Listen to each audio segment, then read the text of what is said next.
All right, and we are back. We were back with Dr. Repetti. We were just speaking about Buddhism, Sanskrit, ancient philosophy, Hinduism, Vedic cultures. That's something that's definitely something that's of high interest of mine. I would like to discuss that with you at some point. But let's flash forward quickly to today's events, to current events, because I've certainly had many conversations with you about things that are going on today. And I think that you're in a unique position, not only have by not only having come through different classes in your life, from being a truck driver, living in the projects, being a student, and then now a tenured professor. Sure, you've gone through various financial stages of your life, and cultural stages, I guess, too, through your climb up in the society.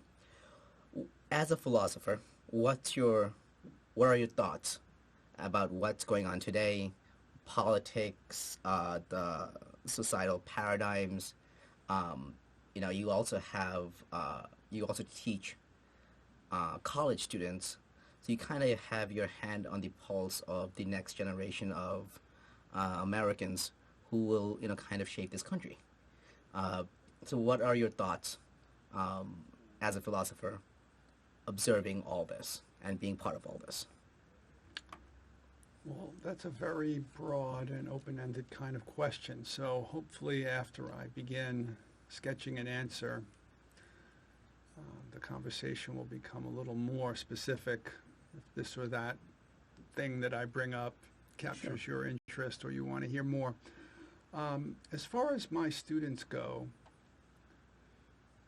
I'm not so sure that community college students in City University of New York in Brooklyn, which is where Kingsborough Community College is, the demographics, you know, um, are really generating many change agents who will play significant roles in the future. But I certainly hope that they do. Um, you know that Salzburg experience that I used to facilitate for my top honor students like yourself. The college used to take select honor students who won a scholarship and send them off to like a global citizenship seminar, a week-long thing in Salzburg, Austria, to try to encourage them to think that they can and should be change agents. So, but they were a minority among the rest of the student population. You know, the honor students is a minority of the regular population, and then even among the honor students, the ones who would win that scholarship, there would be 12 of them a year at most, maybe. And even out of those, you know, I did that for over a decade. I think we started that around 2007 and ended around 2017 or so when the college ran out of funds to support that. A few of those students seem to be getting involved in things that would, you know, play a pivotal role in society and the shaping of it, like perhaps, and I hope, and I wish this for you, your podcast.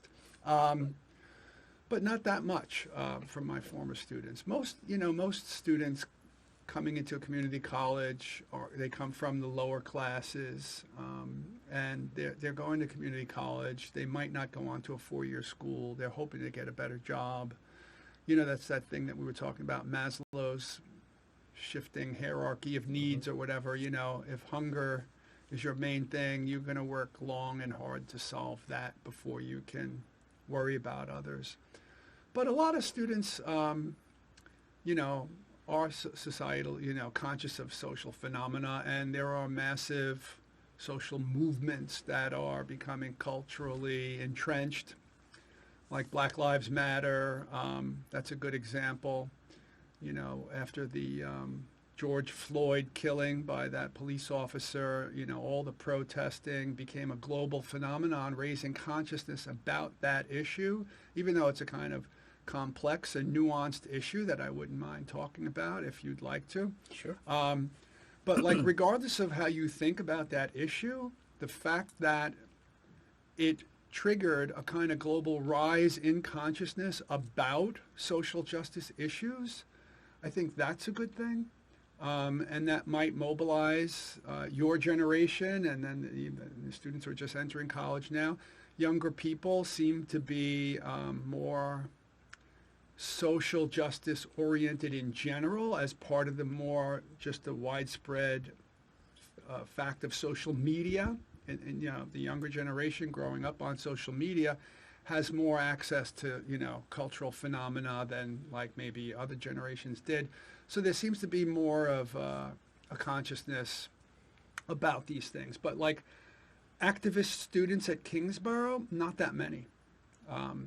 I think more activist faculty at Kingsborough Community College than activist students. I mean, ever since Trump got elected, like prior to that, there was some kind of what we might want to call political noise or political polarization on campus by some of the younger faculty as opposed to the older faculty on the campus who are more social justice oriented. And so you would see some debates on our like college-wide email system and whatnot that kind of got really polarized after Trump got elected.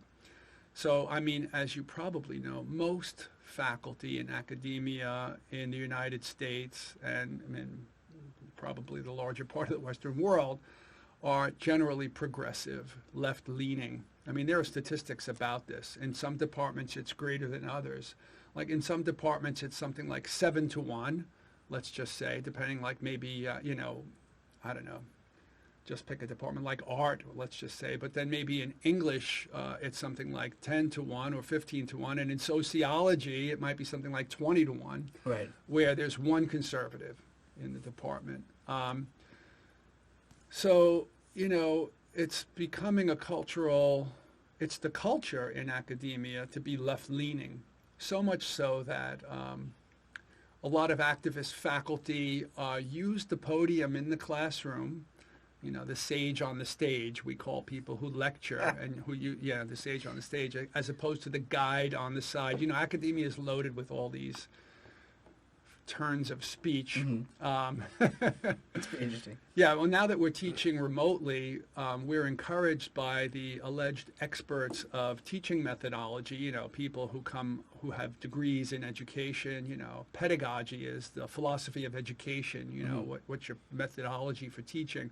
So there's a lot of research on online teaching. Now that we're all teaching online, or most of us are teaching online, the advice is that we should try to be more like the guide on the side, that we should set up lots of exercises and procedures and things that, students will go through on their own and Right. just give them feedback about it, rather than normal classroom lecturing. You're the sage on the stage. I mean, you've taken my classes, but your actually, the class you took with me is not representative of my teaching style, because if I recall, it was on the last day of class that you and your classmates begged me to lecture, because Yeah. I never lectured. You did. I never lectured That in that did class. happen because you had all the students teach the course, teach each other, and Which- I'm not sure if CUNY I'd be happy to. deducted any money from you for that semester for us doing your job, but we did get a scholarship trip, so I guess we got paid for it.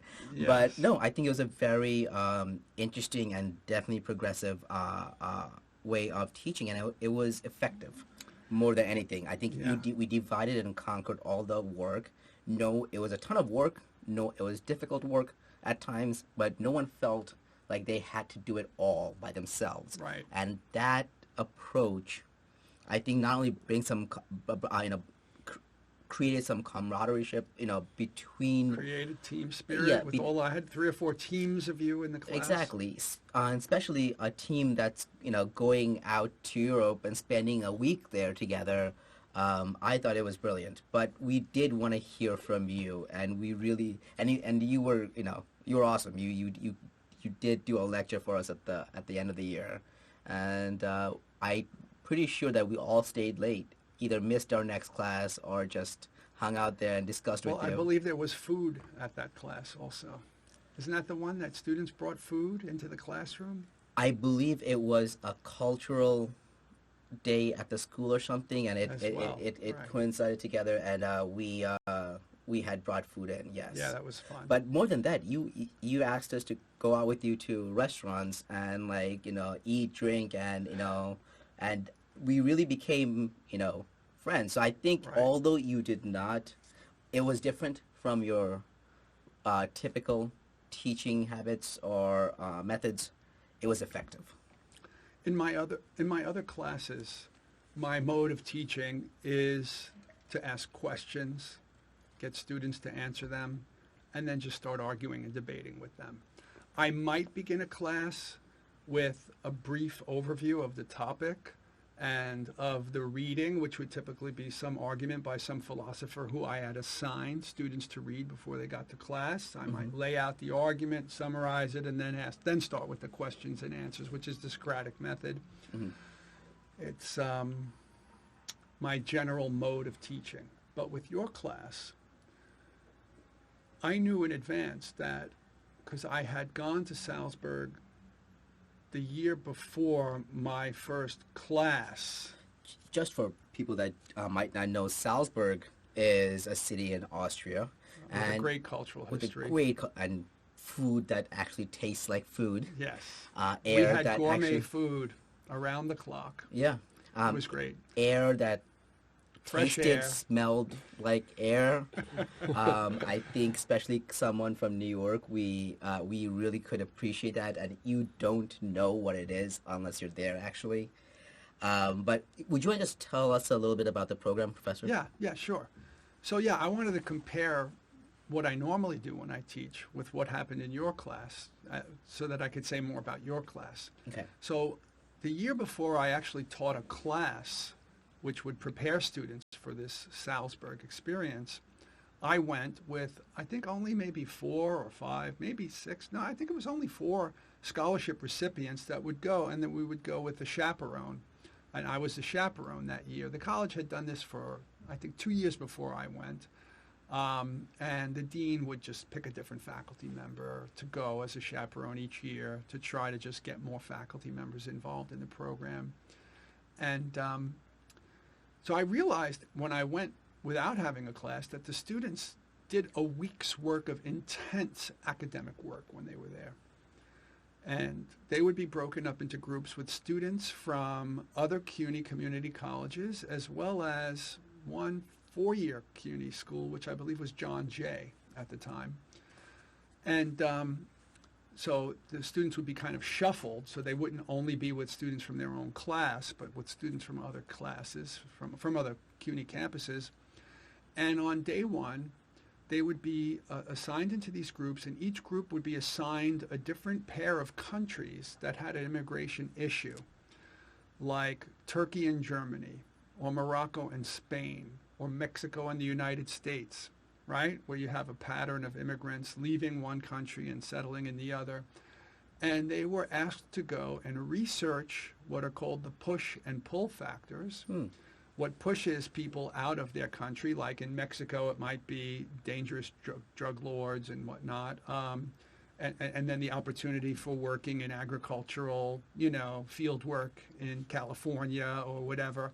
Right, that's a pull factor, so that there's a community maybe in Chinatown for people who are peasants leaving China, and they know they have relatives there, so the relatives there, that's the pull factor, and maybe their poverty in China pushes them away, right? So they would be tasked with investigating all the push and pull factors, and then the laws, and also the patterns of immigration. Are people dying in the process because of smuggling, or they're drowning, or what's going on, and then come up with suggested remedies and write up a report, a full academic report on the push factors, the pull factors, the laws, the practices, the problems, the consequences, and then their potential remedy. And then they had to present their remedy in some kind of dramatic form. It could be a mock encounter at the border. It could be anything. And we encourage them to be as creative as they like. It could be a trial. It could be an arrest. It could be whatever they thought that, a panel of people debating an issue. They could be mock lawmakers, examining potential legislation to change a rule, or whatever that was up to the students to do. So they did a lot of work. And they would work all day long. Of course, we stopped to eat delicious food. We had an afternoon where we took a walking tour of Salzburg. We had one day where we just went to Dachau, Germany on a bus to go to the concentration camp memorial museum in Dachau. So we had some cultural events. There was a concert one night. But for the most part, they'd work 8, 10, 12 hours a day when they weren't doing those other things, which was more than half the time, doing research and writing and preparing and acting and whatever they had to do to prepare for the final day, which was like a talent show almost. And we'd be the faculty of who were permanent faculty at Salzburg would be the judges. And as you know, because you participated, you presented your material. Each group went up and presented their material, and then the judges gave them feedback. There were no winners or losers formally, but students themselves would interpret whether or not they were the winners or losers if they got the best feedback or the worst feedback. So now knowing that students did all that work, I said, okay, well, it's nice that it's all paid for by the college, the plane fare, the hotel, the gourmet food, wine at lunch and dinner, beer in the Bierstube, which is like a bar in the basement of the place that had foosball and whatnot. It was a lot of fun late at night. I do want to bring up something else. I mean, well, let me finish the description of the course, unless you. Well, I wanted to bring up ahead. something regarding what you were saying about the presentations. Okay. It was definitely done a much more rigorous way the year that I went. It was. There's that issue again about standards. Yeah, so I think it was done very, like, you were judged at the end of it. In fact, I think. But there were no winners or losers. You got only, serious feedback. Only though. in the eyes of the students. Right. But I remember that we had a great faculty member that worked with us. I forget his name. This was 7 years ago. Was he one of the Europeans or an American? Americans. Was he from Kingsborough? No. Oh. No. Rosemary Buffano went with us. Oh, she was great, but we had a different faculty member from another school advising us during the project. I remember that in your group. In our group. In our group mixed with different students from all these different schools. Our groups, we had to solve a world issue. Like, we had to pick a world issue. It was more open-ended. Like, pick a world issue. It wasn't just an immigration set of countries. Resolve it. Like, come up with a solution. And my group, led by mostly, I remember Ashley Pink. and myself. Yeah. Ashley Pink. Yeah. And we came up with this idea that as a society, as a government, we need to resolve 3 things: food, shelter, and education. Because without those things, like, you can't concentrate what you're just saying in Maslow's hierarchy. If you're hungry, you're not concentrating on getting a better education and doing good things for the world. You're not doing that. If you don't have a place to live, if you're working every day trying to pay rent, you don't have time to think of global things. Food, shelter, then education. Yeah, and if you have to pay for if you can't afford to pay for education, how are you academically supposed to move up the ladder and do better? Not everyone. There's only so many scholarships. We need to make certain things free and available for people. And there was one thing, education was the caveat on top. It was a little cherry on top. Third thing was healthcare. Totally forgot. Healthcare should be free. I remember that there was some lady from Silicon Valley. There were some other Darcy Darcy. Arnold. She just blew us off. It's like, that's never gonna happen. It's so ridiculous. It's not even realistic. And for a faculty member to do that, I was like, what? We all thought it was a very good idea. The faculty member from another community college thought, like, that's, like, you're onto something. These things should be available for people so students can do better and they don't have to worry about these things. Several faculty members were like, this is too, like, too dreamy. Like, you're living a fantasy. Fast forward to today, one of the biggest conversations we're having is that should healthcare be free? Okay? Right. Should education, higher education, be free? Okay? Should there be more government help for people to take care of themselves? And during this pandemic, we are realizing that. So it seems interesting to me that 7 years ago, when you proposed this idea, it seemed like this is a far-fetched, wild idea. But now it's something that is definitely becoming a reality, or has a possibility, for it to happen. So When you say that it was more of a talent show, it certainly No, I was. meant like a talent No, show. it was. It certainly was Right. with some serious judges Right, who are when I very first judgment. went, yeah, and right. when you went also. Yeah. But as the years rolled by, Mhm. I didn't go every year. Right. I went in the first year without my own students. Then I created a class so that students, because they were doing so much work there, I thought they should get credit for it. Right. One of the schools, I think Bronx Community College, Andy Rowan was the advisor from Andy there. Rowan. Yeah. Yeah, they would create like an independent study or something and give students like 1 credit or something for writing up their report or something like that. But I thought, no, I think we could create a course that could embed this in the course. So I thought I wanted to be a part of it. I wanted to be able to go back because I really loved it there and I love working with students. So I thought, well, what philosophy class could house something like this? And I just looked at the curriculum at Brooklyn College, which is a senior college, to see classes that might do it. And I saw, oh, global ethics. And I thought that would work because this is a global citizenship seminar. If I teach a class on global ethics, I can have a component in there, which is the Salzburg experience, and not give students a midterm or a final exam because they're going to do so much work in that course, and I will just grade them on the work that they do in the class, A. B, I thought the first half, this would happen during spring break, that they would go there for a week. So I thought, and they're going to be having to do their own research, write their own reports, and do presentations in front of judges.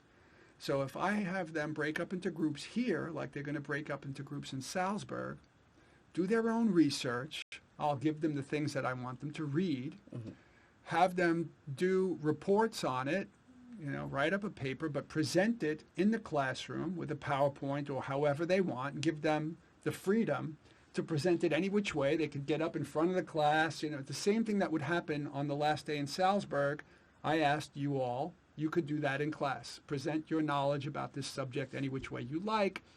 And when you were done, I'd ask a few questions. I'd let students ask you a few questions. And so you did teach yourself all the things that were on my curriculum to learn about global ethics. And you practiced doing what you would do in Salzburg. Right. And then by the time you got there, you at least had one maiden voyage. Some students have never presented in college in front of the room. So I just figured, let's let them do it in front of me. I'm supportive. They're all friends. They're in groups. And so that was my rationale for my excuse for not teaching. Instead of teaching, I just kind of designed what you guys would do, like a conductor. Right. And then in the second half of the course, when you came back, I encouraged you guys to somehow or another integrate your learning into the rest of the semester, engage in activities that bring, pay it forward on campus, and get involved in some kind of activism or whatever. And I didn't require you guys to write. I might have at some point I stopped even requiring a term paper, but I had term papers for a while. I don't remember if you guys wrote them or not. I don't think we got a term paper. Oh, so you lucked out. But in later years, but I mean, I would grade you on your presentations in class, Right, of on course. your group work, and basically you guys graded each other more than I did because I made you evaluate each other You did? on your presentations in class, on your teamwork in your groups, and on your behavior in Salzburg as a team player and an ambassador for CUNY over there. Right. And you all evaluated. You all had rubrics that you graded each other, and I just averaged those grades, and that was the grades that I got. And some of your classmates didn't like their grades, and they got angry at me, but it was mostly you and your classmates who graded each other, not just in your class, but every year that happened. So there's one individual that you and I were talking about recently who got very upset with me. He received a B or something like that. Most of the students got A's in the class because they did excellent work. But that got the Salzburg side, the final day and the judgment turned into, I wouldn't even say, what did I call it? Somewhat like a talent show. Talent show. It became sort of like that, but almost like, I hate to disparage the program because I loved it, but it was almost more like finger painting as opposed to representational art. You know what representational art is? Yes. I draw you and it looks just like you. Right. The better it looks like you, the more representational it is. Right? So finger painting, right? It's like Jackson Pollock, throw a tomato on a canvas and you can call that art, right? Right. So like there are intellectual activities that students engaged in that were creative and open, whatever. They're somewhere on a spectrum more like finger painting or Jackson Pollock artwork than representational art. And I thought that was lowering the bar for the students, but it wasn't up to me what the curriculum was going to be over there. Right. No, I definitely agree with you on that. I do think that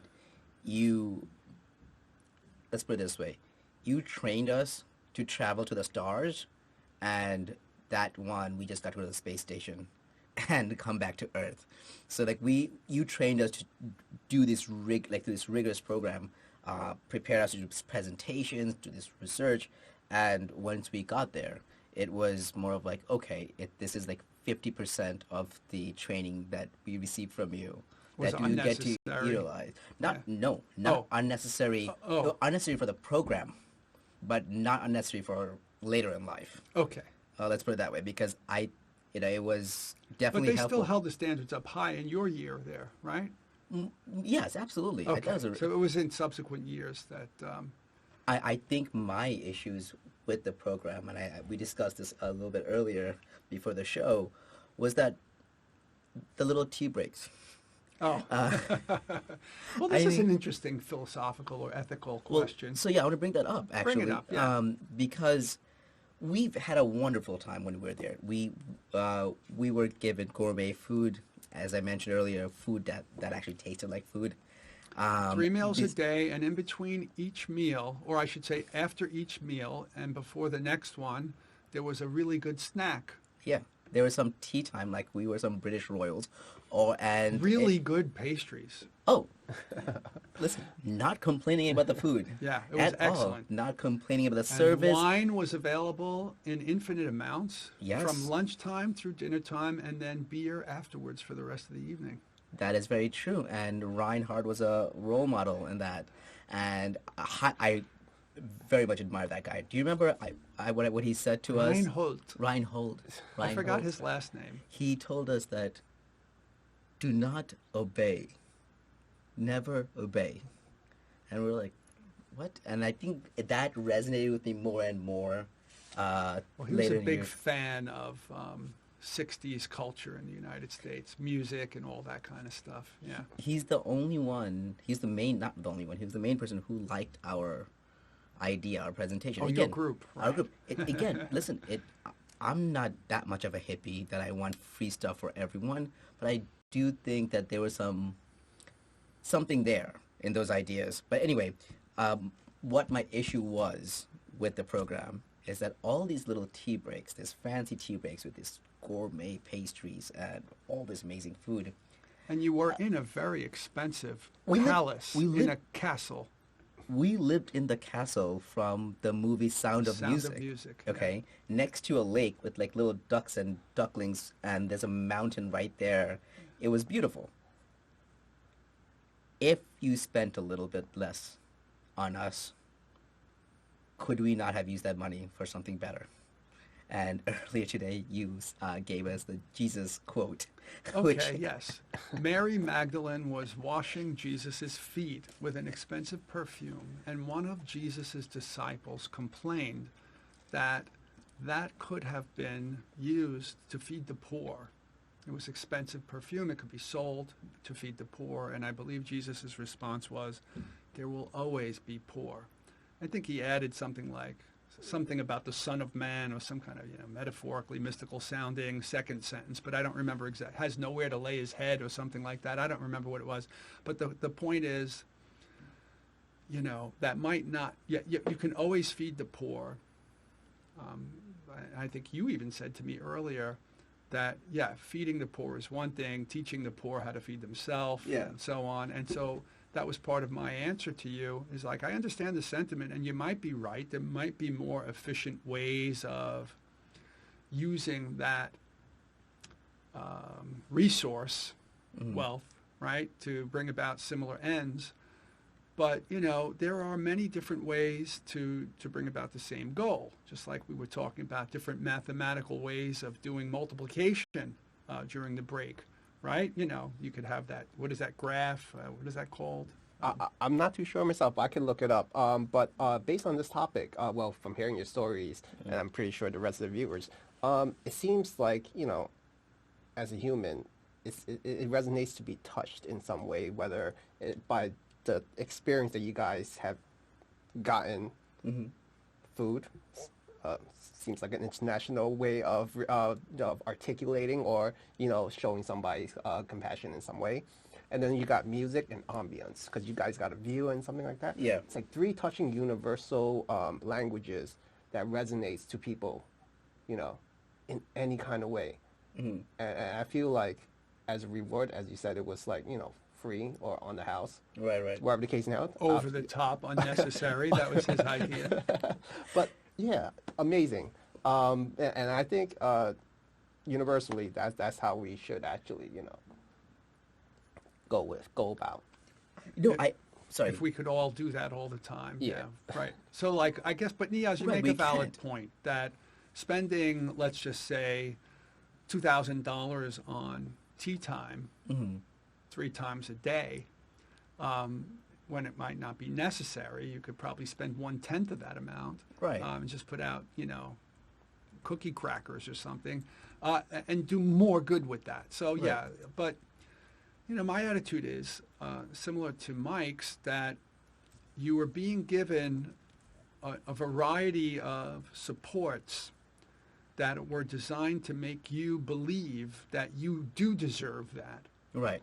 Because I remember you even saying to me, it made me question, do I deserve this? Yeah. When greater things could be done with this? Right. Who am I? I'm pampering myself. But maybe that's this kind of class thing that we have about the bourgeois, that they waste their wealth and could be doing better things with it. And it's a valid complaint.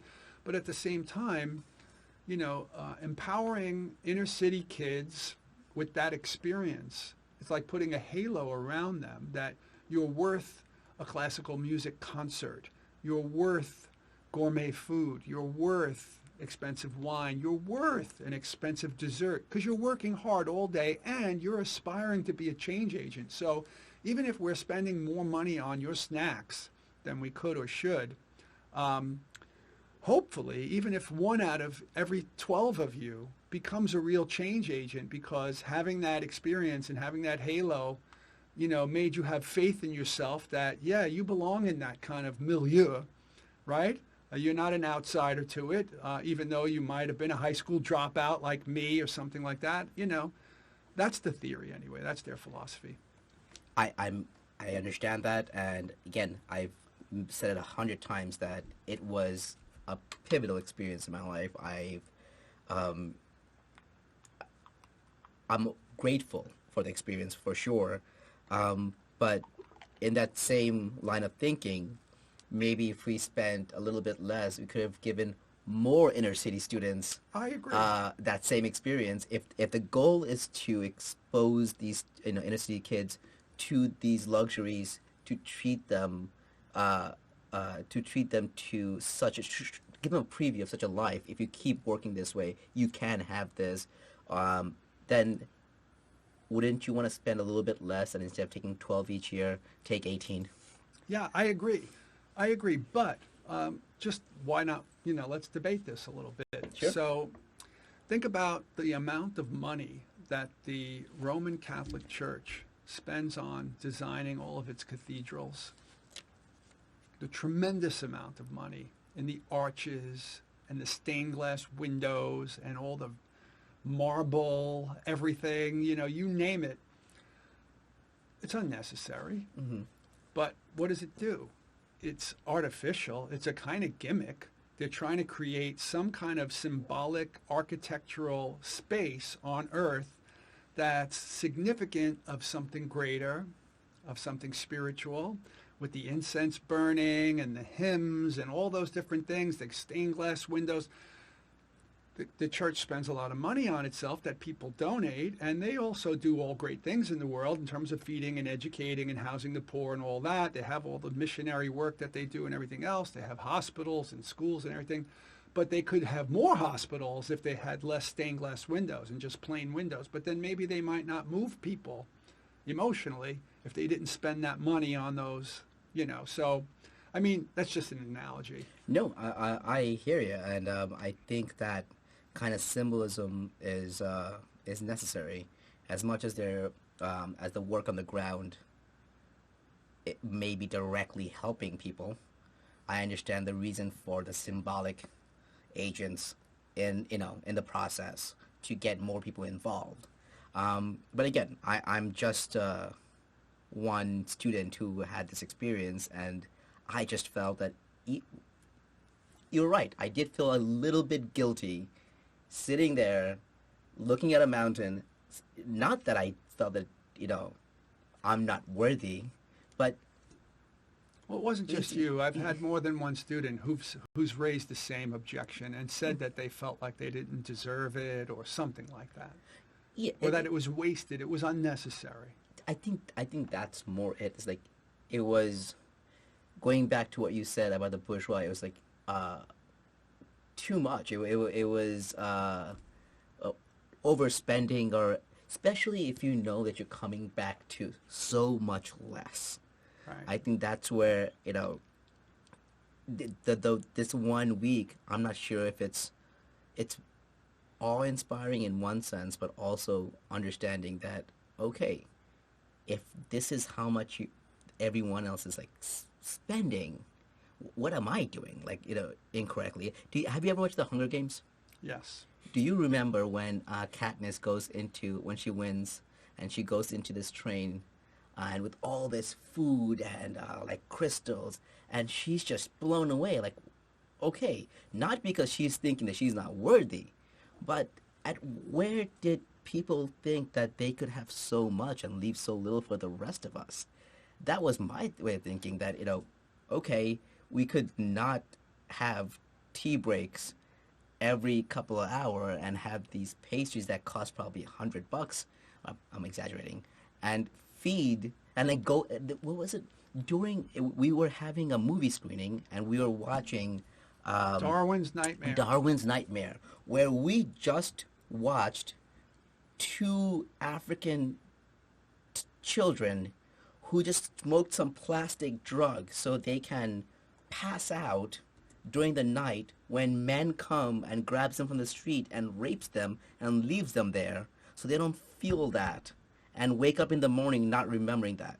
And then we came out, had some tea and pastries, and went back to finish the movie. If that isn't mind-bogglingly fucked up, I don't know what is. Yeah, well, like I said, it's a valid objection, but I can see both sides. I do. I'm not going to try to solve it or make Of a course. final judgment, but one thing I will say, well, two things I'll say. Number one, I had that professor who I mentioned earlier, my first philosophy professor. He was pretty eccentric. In that semester that I became a student at Hunter College, I went to Lehman College for like 2 years or whatever, and then I took a semester as a permit student at Hunter College. Mm-hmm. So I took a bunch of classes there, and I took an independent study with one of my professors at Lehman College, him, Jerome Stolnitz. Independent study is you work with the professor. He gives you a list of readings. You read them, and you write papers, about the stuff that you're reading, and you meet with him like maybe every 2 weeks, and he reviews your paper and tells you, okay, now read this, or that's a weak argument, or whatever, and you work closely with them. So it's kind of like graduate school work, and was really a great opportunity. So I did it with him. He agreed to do it because I was working in Manhattan and going to Hunter in Manhattan, but I was living in Brooklyn, right? And traveling to the Bronx, that was rough. So it was better that I at least was going just from Brooklyn to Manhattan and no more Bronx, Right. for that semester. And I was trying out Hunter to see if I wanted to transfer there so that it would at least be closer to Brooklyn, because I had moved from the Bronx to Brooklyn after starting at Lehman College in the Bronx. So this is one of these things that was very practical. And he agreed to meet me. He lived in Manhattan. So in our conversations, he agreed to meet me in Midtown near my job in the law firm, in the theater district, which is where I work. And he was an avid theater goer. So he said, I will meet you on days when I'm going to go see a show. And, he would go. He was wealthy. I don't know how he was wealthy, but he said, I'll meet you in a restaurant, and we'll have a meal on me, and we'll talk about your paper. And that's what we did. And we did that like 6 times, whatever, every 2 weeks for whatever. Well, I forget exactly how many times, but he would take me to these gourmet, expensive, like Swiss restaurant, whatever, like fancy Italian restaurant. I remember the cheapest item on the menu in this Italian restaurant was an appetizer, pasta fazool, pasta and beans. Mm-hmm. It was $30. This was back in 1986 or something like that. That was a lot of money. And but that was the cheapest thing on the menu. But he would keep encouraging me to eat. And the guy would spend well over $100 on each of us in these restaurants. It was gourmet food. And he was used to that. He'd go to these classical concerts. He was one of these characters. And I remember feeling this thing about, why I don't deserve this? This is a waste of money. I was a poor person. I grew up in a family of almost 9. My father was a moving man, My mother would send me to the supermarket with a list of things to buy, and she would say, if it's tuna fish, you look at all the different ones for the cheapest price, and you get those, and if it's buy one, get one free, whatever. And that's what I was used to. And so I just felt like I didn't deserve this. And I remember the very first time I told him I feel very uncomfortable about the prices that you're going to pay for this. I said, I have to pay. I have to split the bill with you. He said, absolutely not. And he knew I was planning on becoming a lawyer because he's the one who told me you could become a lawyer or you become a philosopher. And he said, if you're going to be working in these law firms, you're going to become a lawyer, you better get used to this because it's billed to the client all the time, and this is what they do. Right. And I thought, oh, okay. So I try, but I know this feeling about wasting money. Yeah. And I always say, if I ever became wealthy, I would not do that. I would not spend that kind of money on things that to me are frivolous. So I have the same kind of value system that is behind the objection as you do. Right.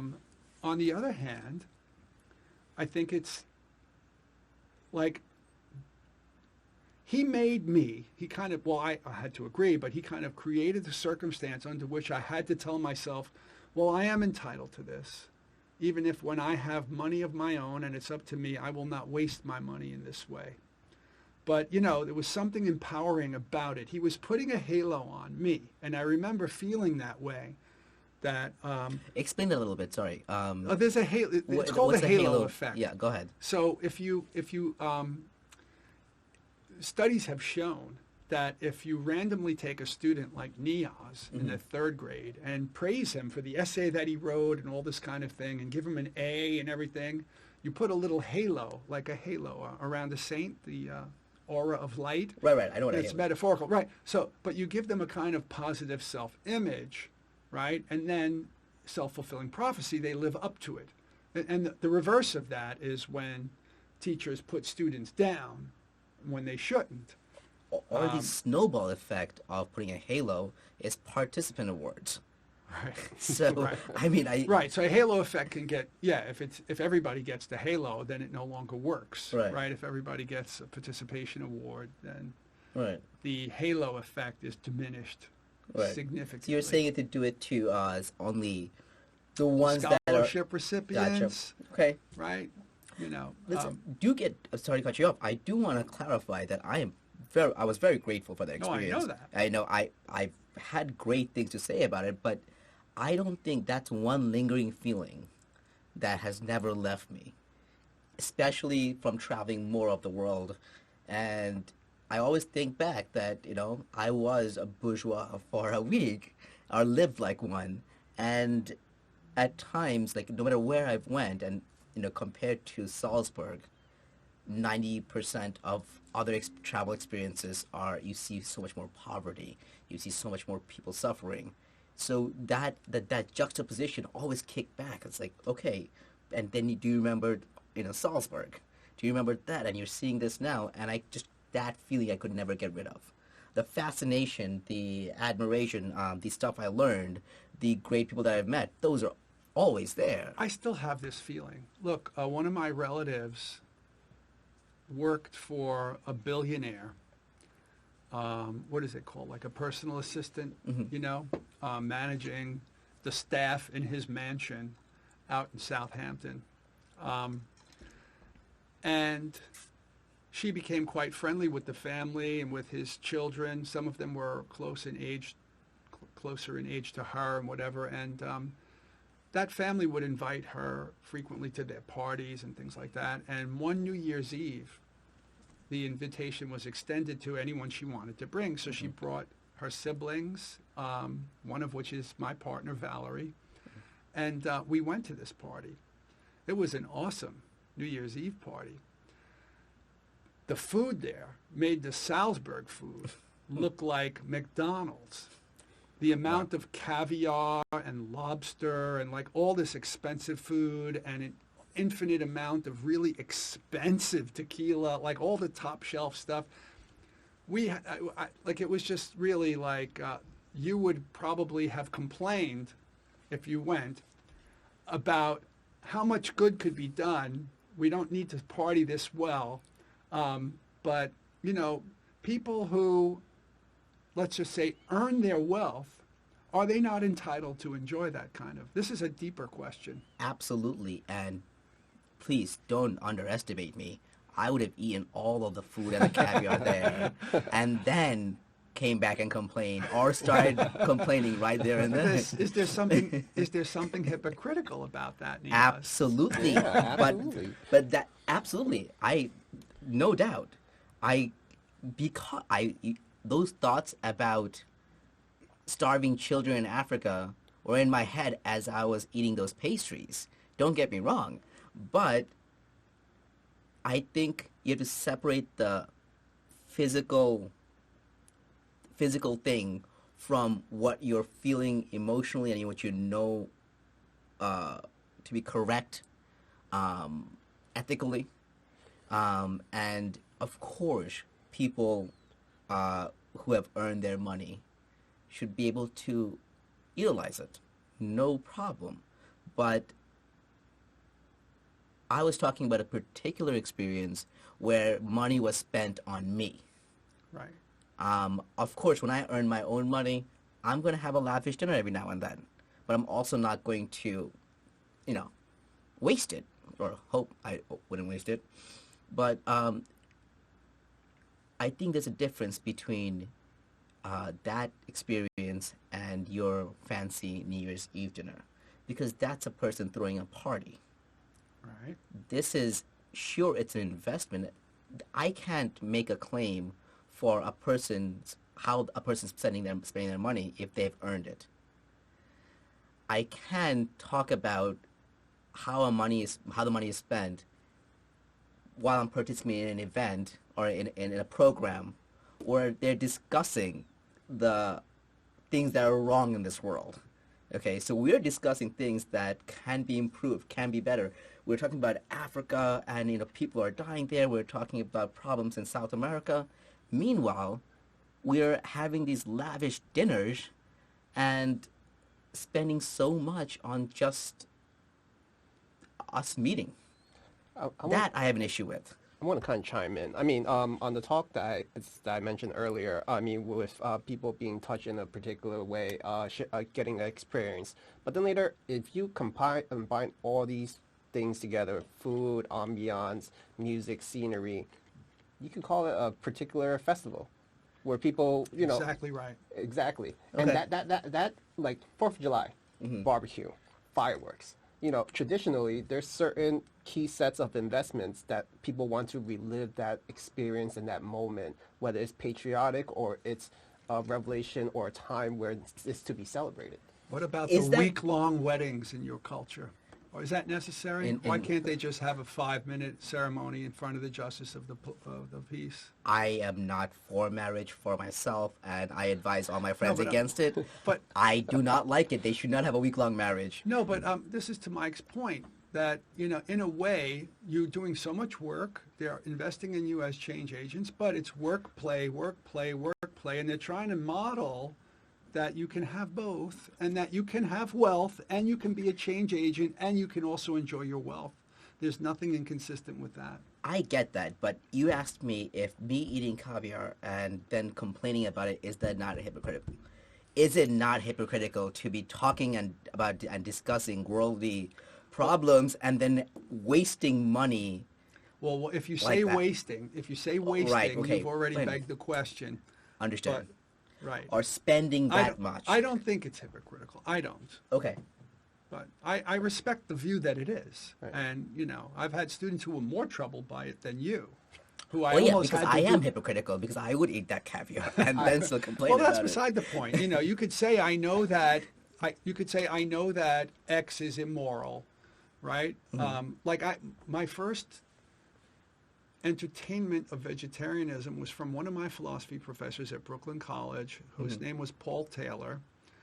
I forget what course I took with him, but he had us read a book of his called Respect for Nature, where he was arguing for somehow or another humans leaving animals alone and you know, respecting nature and ecosystems. And he was like a naturalist and like he said he was a philosophical vegan. He said, meaning that he thought don't like 'em. he thought veganism was morally correct. But he was old, like, you know, he was in his 60s, and this was back in the 1980s. And he said, my lifelong eating habits, by the time I realized that it was morally wrong to eat animals, I'm too habituated to it. He said, so morally, I think veganism is right. So I know I'm choosing to do something immoral because of habit and tradition and culture and soul food and all that sort of thing. He said, but I won't, once I realized that veal are baby cows and how horribly they're treated, he said, I will never eat veal. But that's what makes it taste good. No, the pain doesn't make it taste good. The pain is tears just a do. byproduct of, no, the tears don't make them taste good. But no, but once he made that argument with me, my first step towards veganism was to never eat veal again. Right. And then eventually I did become a vegetarian. Then eventually I became even a vegan. I did that for a while. And then when I chose to go back to eating meat, I call myself like Reformed Jews don't observe the kosher dietary law. Right. I'm a Reformed vegetarian, or I say I'm a non-practicing vegetarian. Nice. Well, listen, I also respect the goal of the program, and again, Yeah. I thought it's a really great thing to do. I'm kind of saddened that Kingsborough discontinued the program. I do think that it's an important program, but I also think that there should be some perspective while you take part in this program. I agree. You know. Like I said, I have no objections to your objection. Right. I'm just not 100% convinced by the conclusion. Neither am I. But I'll remind you of the last day of class when I did lecture. I do believe I lectured on a fellow named John Rawls, who had what he called, what's a thought experiment.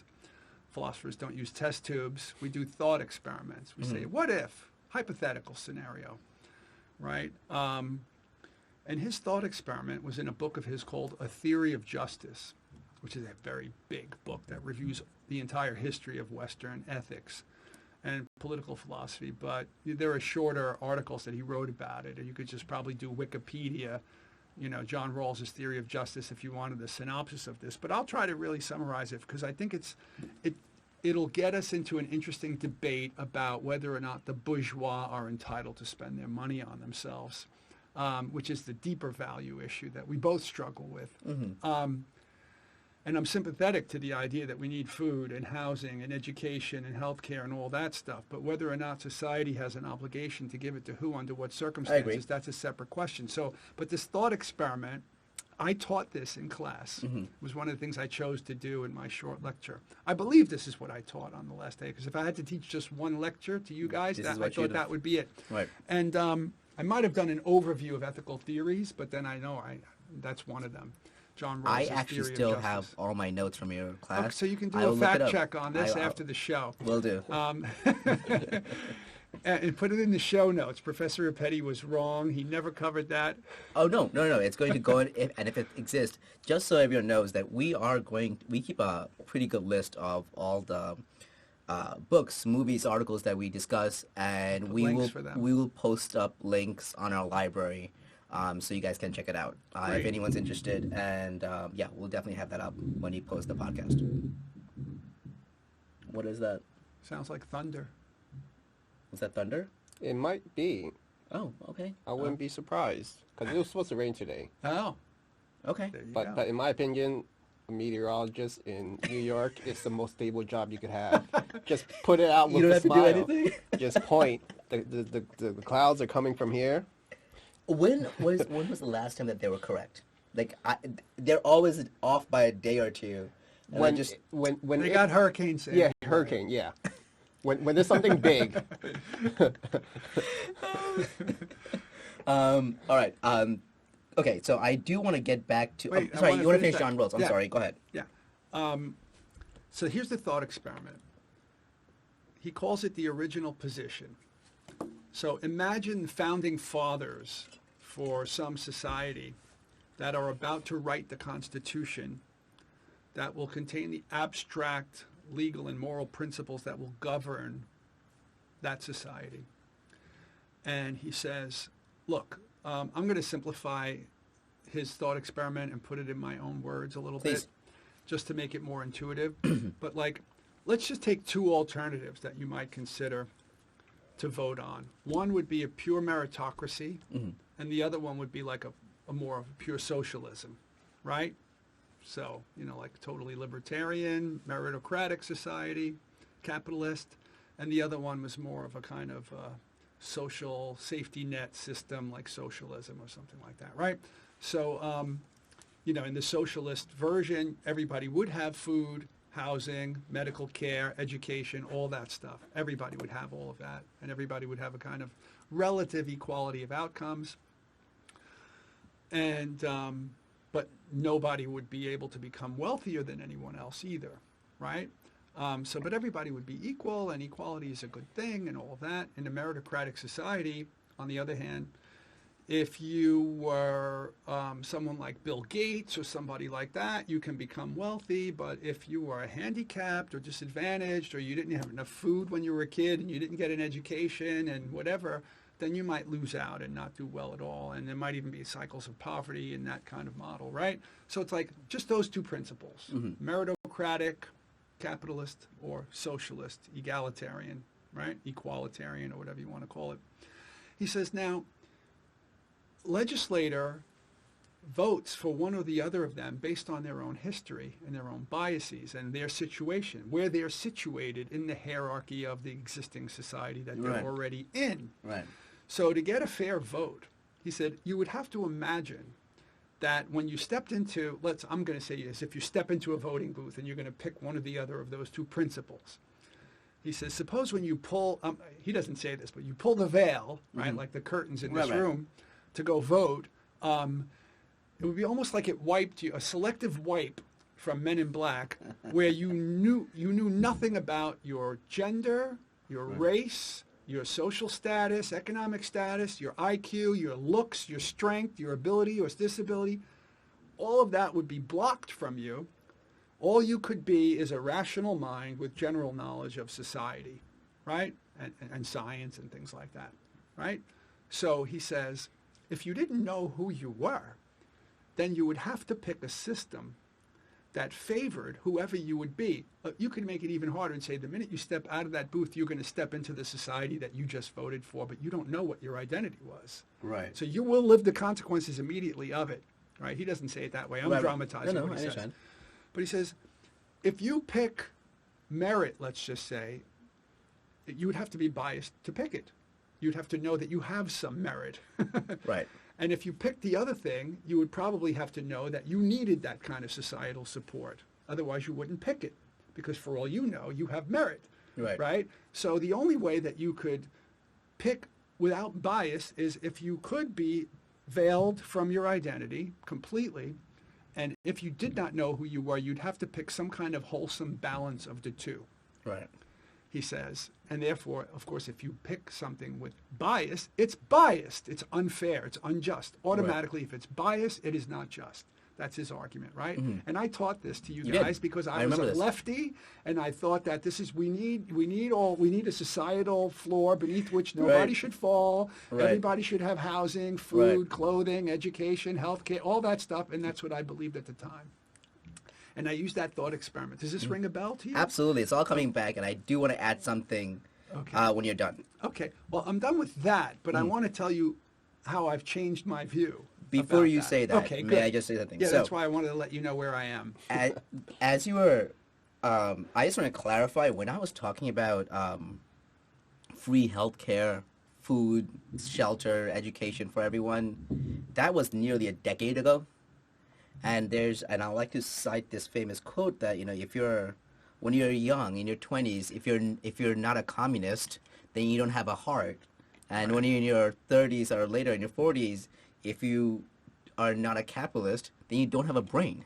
Right. So I fully believe that I was very much on the left as well, too.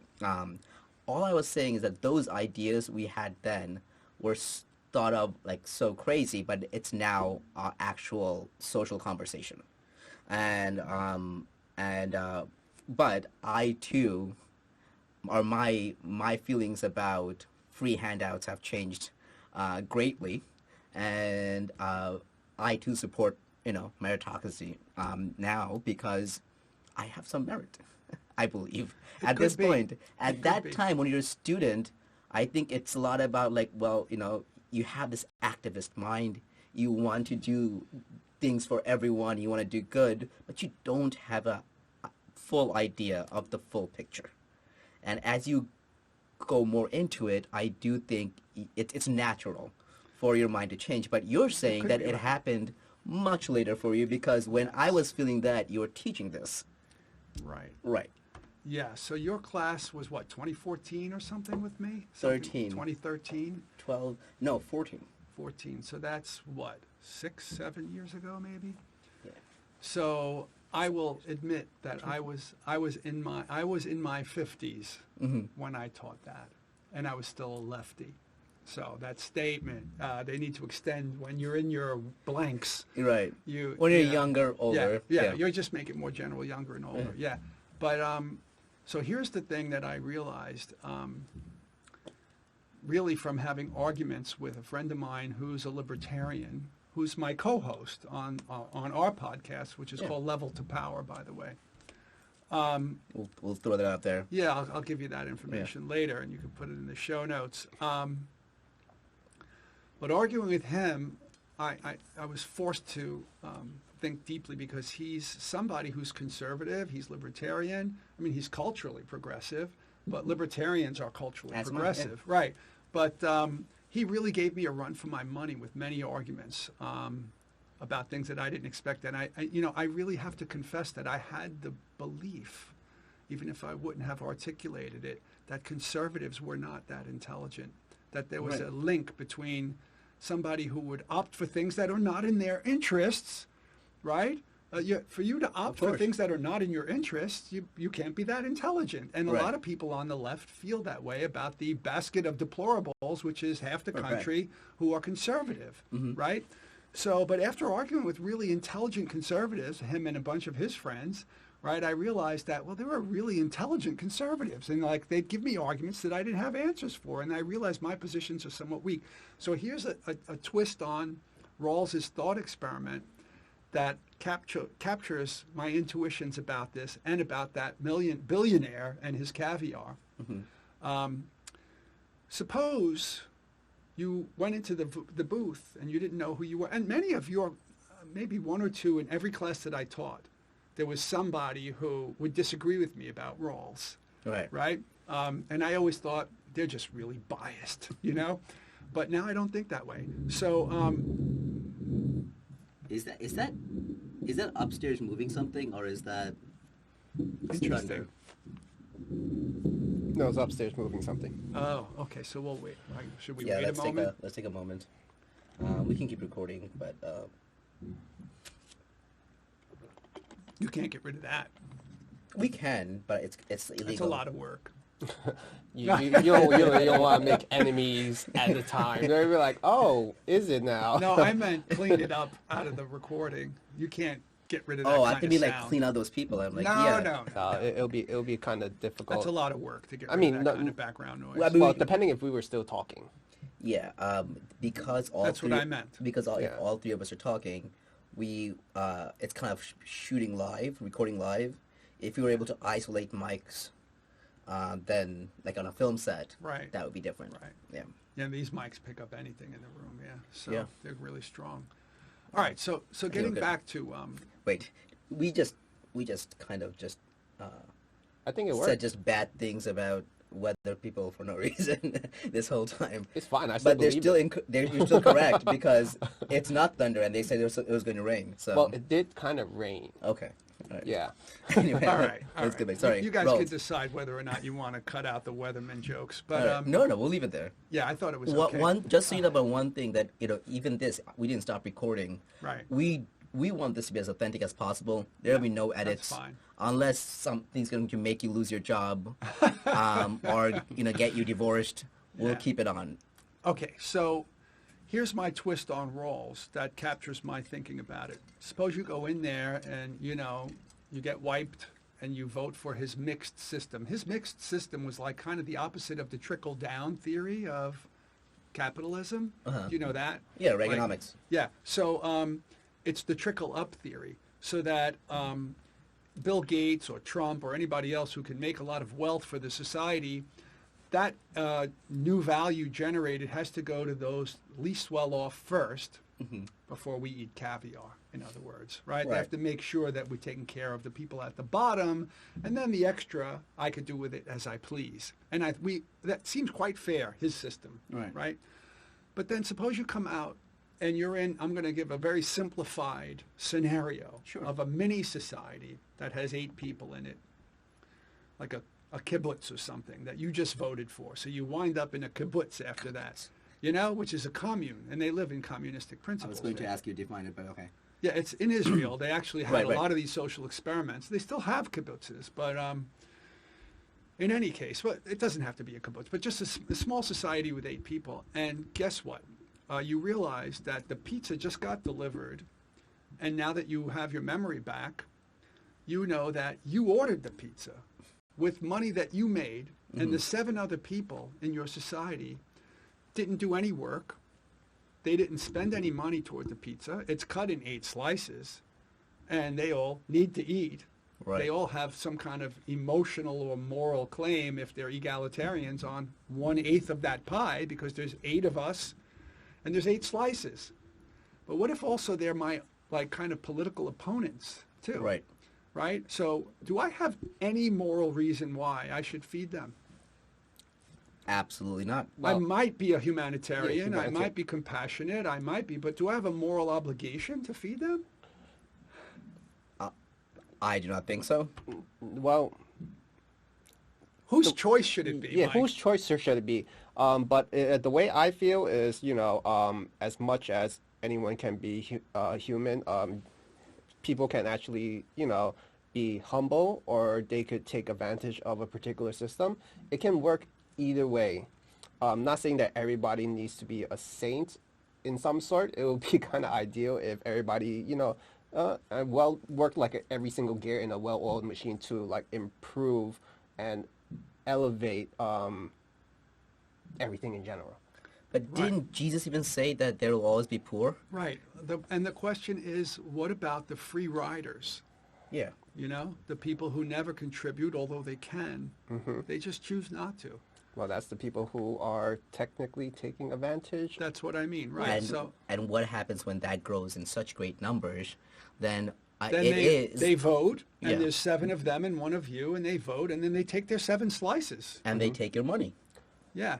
So that's the point. So that's just a little kind of heuristic Right. No, model that I try to use to explain why I no longer think Rawls was 100% right. He's certainly right in a lot of, it's really intuitive and rich and thought-provoking, and, he makes a really good case. But I'm not sure it's the final word on the subject. So that actually, I'm glad we came to this topic because I wanted to speak to you about the professors that were activists, that were taking this Trump election and making a social movement in school. It has been said by many people on the right forever that liberal communist teachers are taking over our educational system, and they're turning our children into communists.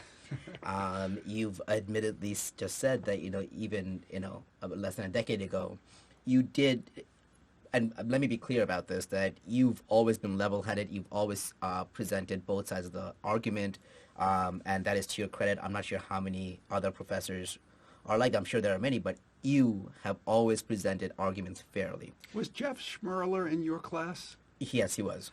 Okay, so I invited Jeff in to apply for the Salzburg Scholarship, right? And I knew he had the credentials, but because he was in one of my like intro philosophy classes, and he would argue with me all the time. Like he was one of those students who disagreed with the Rawls's argument. And I knew he was a conservative, he was like a libertarian and everything, but I defended his application to get into the program, even though one of the other professors who had a say in the matter seemed to have some kind of issue against Jeff getting into the program. I'm not sure if it was because he was a conservative. It absolutely was. I know the incident you're talking about. Okay, well, I don't want to mention any names No, of or course go any not. further than that. Yeah. But, I mean, I stuck my neck out to make sure that at the time I was a liberal lefty and Jeff was a very staunch, strong-minded, vocal libertarian conservative, to make sure that he had a place in the program. But why shouldn't a person with a different point of view Well, be this is part of my the point. program? Exactly. That's my point. So when you said, "Oh, you've always, addressed both sides," Right. I'm using Jeff as an example. Yeah. No, I hear you. And I bring this up because you've just mentioned that even as of less than a decade ago, you were talking about John Rawls. I know you decided that was going to be your final lecture for the class. That was part of the lecture. Well, okay, It was part of it. ethical theory, but I made sure I discussed that Rawls. because you felt strongly about it. Earlier in our conversation today, you mentioned that at the college, like many colleges, there, although there may not have been many activist students, junior professors took this event or took Trump's election as a reason to create some, movement within the college. A casus bellum in Latin. Casus bellum. Do you know what that means? What does that mean? A cause for war. Cause for. Yeah, the Siccus Pacus Parabellum. In the Punisher movie, one of my favorite lines. If you want peace, prepare for war. Nice. There you go. Nice. There you go. So Latin always makes people seem smarter than they are. then I need to start learning Latin. Yeah, it's almost like how having an English accent, you could cuss a little bit more fluently. Because it just sounds cooler. I had a student once at Brooklyn College. I won't say his last name, but his first name was Charles. But his last name was an Italian name, and he had a British accent after he came back from like a semester in England or something like that. And he tried to say that it just, that rubbed off on him and this and that. And I was like, yeah, sorry, I don't buy it. It works. That's why you have it. It's also those people who spend a little time in Spain and then come back and like everything like with this or Sevilla. And I'm like, shut up, bro. Like, you're from Brooklyn. What I wanted to ask. I don't want to throw you off. No, all good. Listen, that's why this is a conversation. We can go in tangents, but I want to ask that: do you feel that these younger liberal professors, not only to just make a name for themselves, as an activist, making a movement within the academic structure, what are the results, or what are the potential dangers of a faculty member doing that or encouraging students to do this when the students themselves, especially in a community college, they are busy trying to make sure that they pay this, pay for school, pay for transportation, pay for a living space, for food. They don't have time to and pay for their student loans. Right. They don't have time to, work like as much as they should be concerned about society and government. They don't have time. So what are the dangers? That can only come later after they've become successful enough to pay their bills. Right. So in your experience, what happened at Kingsborough? Because I'm sure that was the case for many other colleges. And what are the, is there a danger of the faculty leading this and making this a bigger issue for the students than it is? Sure. Well, Kingsborough is I mean, there have been some, like, weird things that have happened in the past few years where individual faculty members might have filed a grievance or filed a lawsuit or gone to the press with their complaints on both sides of the political spectrum. And but those are like isolated somewhat incidents that I don't think really speak to the culture at Kingsborough. It's hard, like, I'm not really a social scientist, so it's hard for me to make accurate generalizations about these are sociological phenomena, Well, even though they're in the pool that I swim in. So I could speak about it, but I'm hedging my remarks by saying Sure. I have some uncertainty or caution about what I want to say. But, like, you're right. The phenomena that you are asking me to speak about are all over academia, and in some institutions they're much more exaggerated than they are in others. And so, for example, at Evergreen College a few years ago, I believe his name is there's Brett Weinstein and Eric Weinstein. Brett Weinstein was the faculty member there, him and his wife, Heather, I forget her, she has her own last name. I think it was Heather. I'm uncertain about her, Sure. but he got most of the initial attention. But it was a very liberal, it's one of the most liberal and progressive colleges in the country. And I remember some faculty members from our school would go out there for workshops about pedagogy and stuff like that. I remember learning that they don't even use grades. It's, we were talking about finger painting. Right. It's something like that, the halo thing. And just to get into that school, it's assumed that you're good or whatever, whatever. But it's a very super liberal school.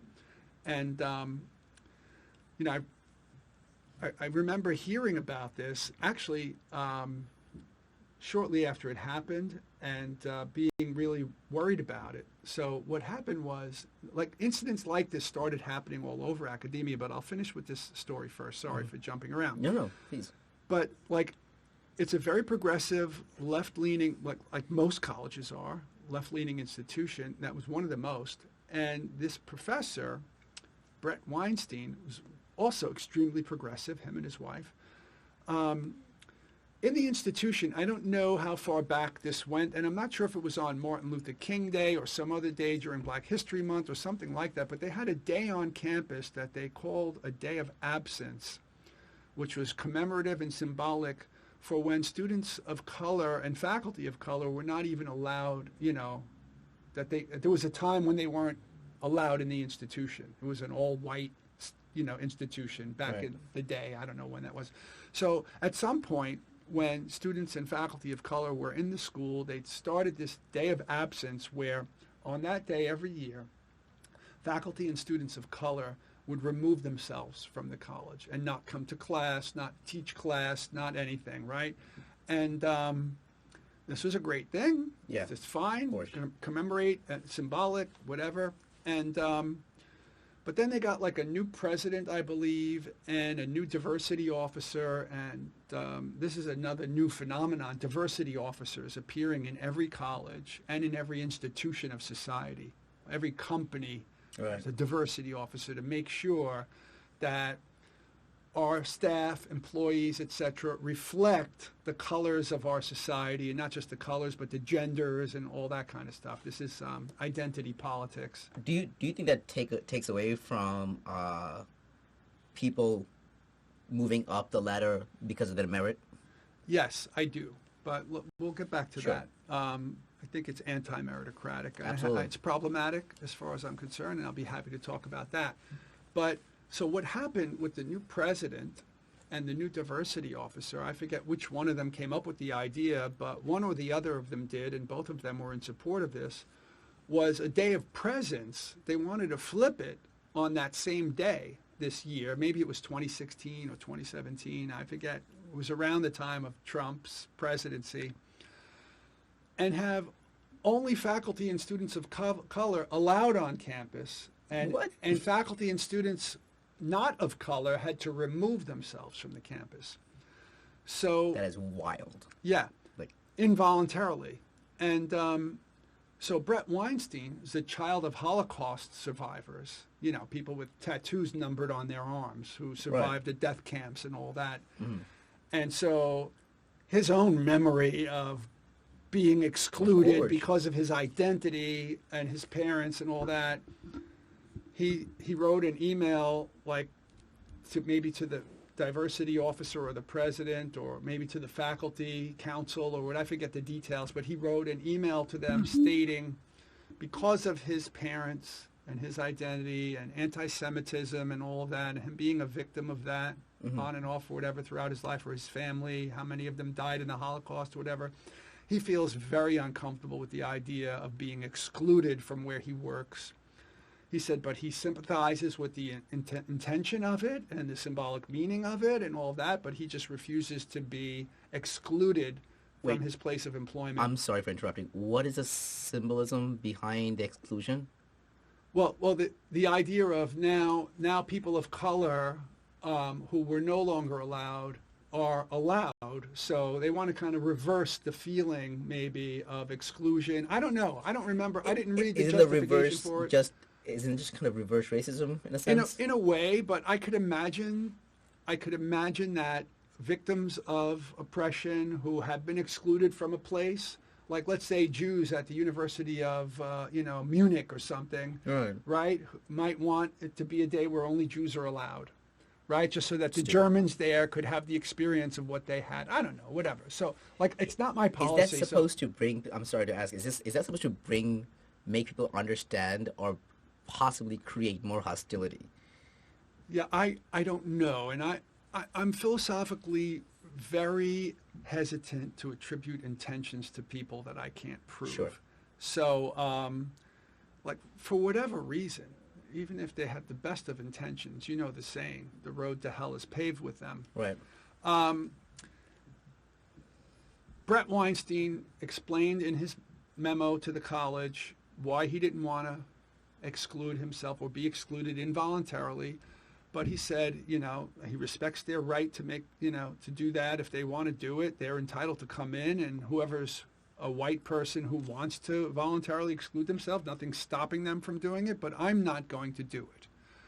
But because I will be here, and I am a civil rights advocate and a lefty, and I have a lot of knowledge of history, I would be happy to hold workshops or seminars on the civil rights movement, or, on black history. I know a lot of this stuff, and I'll be happy to participate or offer my services in whichever way. And they didn't take him up on that offer, and I forget how it leaked out, but the students eventually found out about it, probably from one of the progressive faculty members. And within a matter of days, students were screaming at him in the hallways and not allowing security to rescue him. They shut down the campus. They were roaming around the campus at one point with bats looking for him or his wife. They lived in, I think, in campus or right off campus. That some colleges have property right outside where the faculty live or whatever. So he lived in one of these faculty. They had to move. Security told him at one point, we can't guarantee your safety, so you should leave.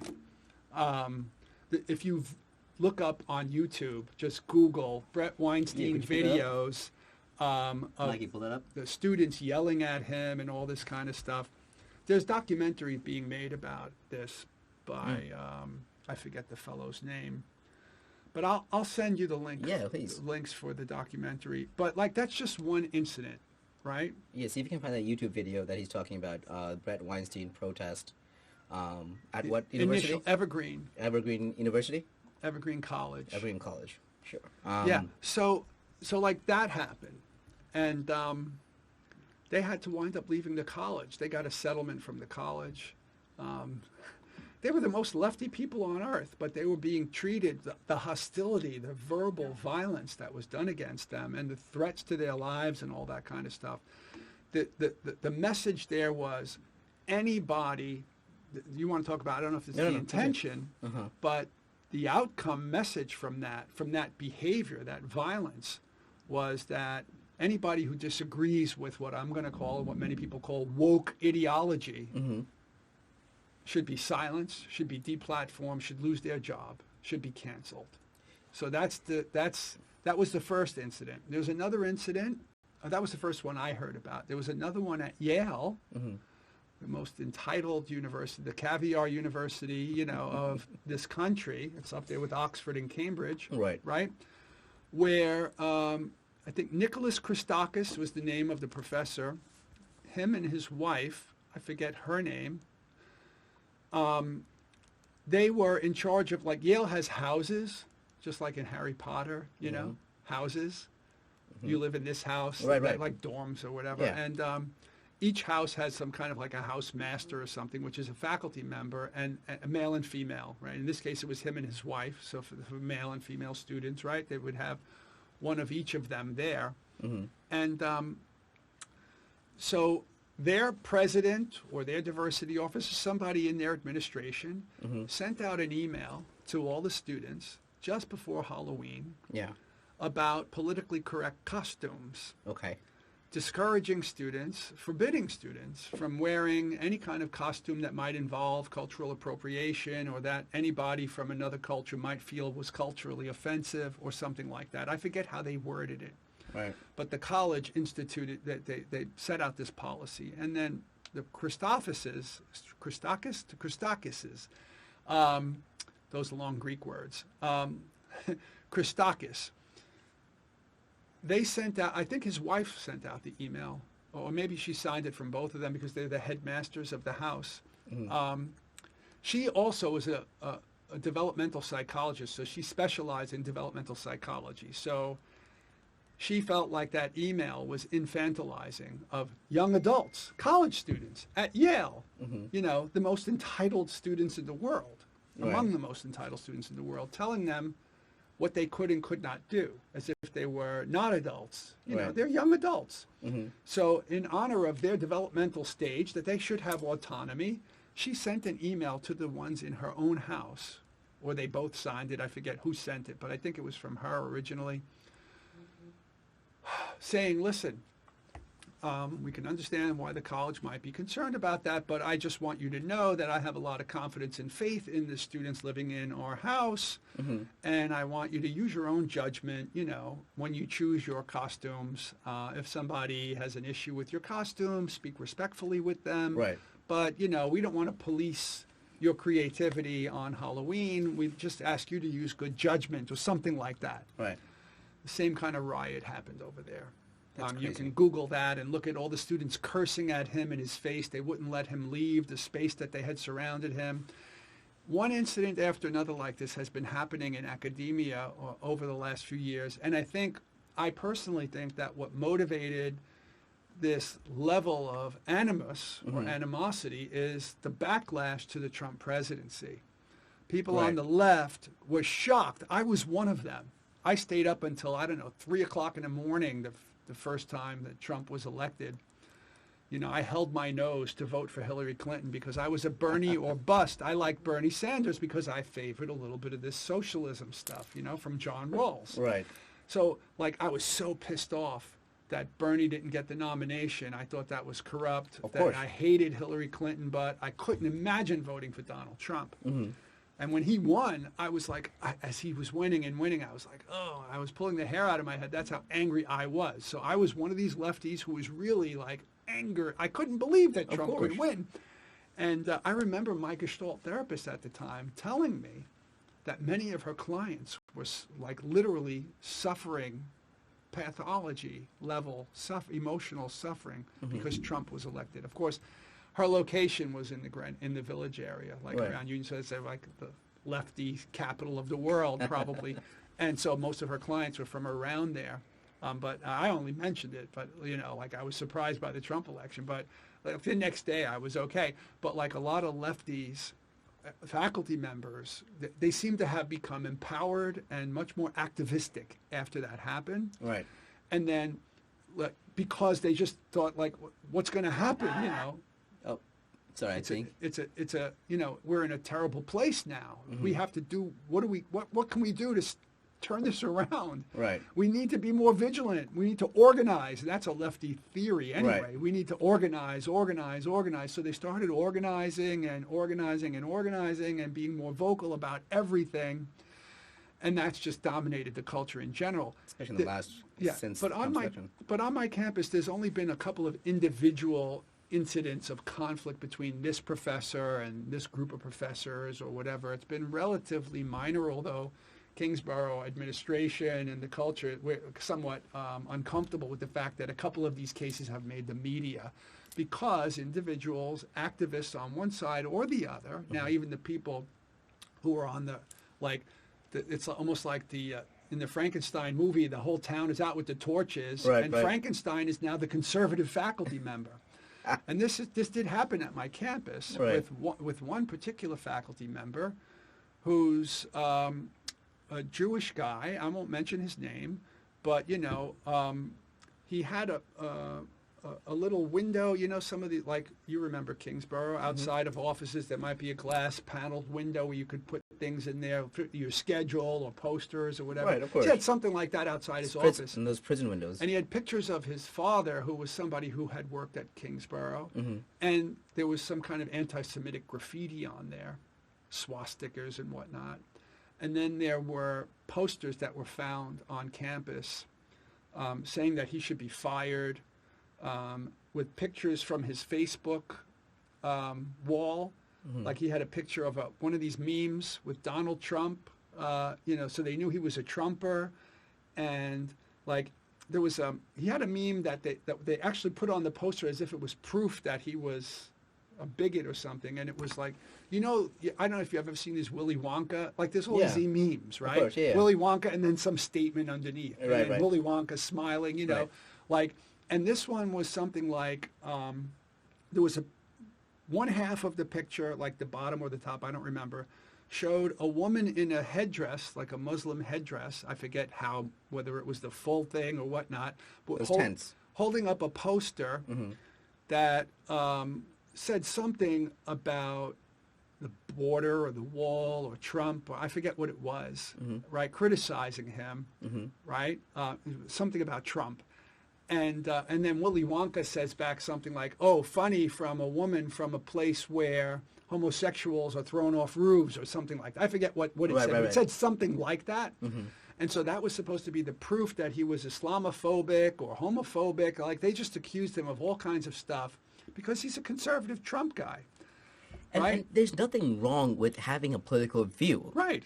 And and I do believe. I'm sorry if you. No, you're not go trying- ahead. I do feel that has increased especially in the last few years, and I know, like, we've discussed this because you are very vocal about your views online, whether it's on social media platforms or on your podcasts, and you've received some lashbacks in the past or recently even regarding things that you've posted and your opinions.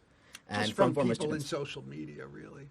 Just people in social media. Right. But I mean, I've had the same kind of conflict with people in emails on my campus about issues that come up or whatever, that I'll chime in and put my opinion in. And because my opinion is not politically correct, people will make remarks in their responses to me that are designed, speaking of intention, this is a case where I can infer the intent with confidence, that they're designed to make me feel afraid to speak and to silence myself or censor myself.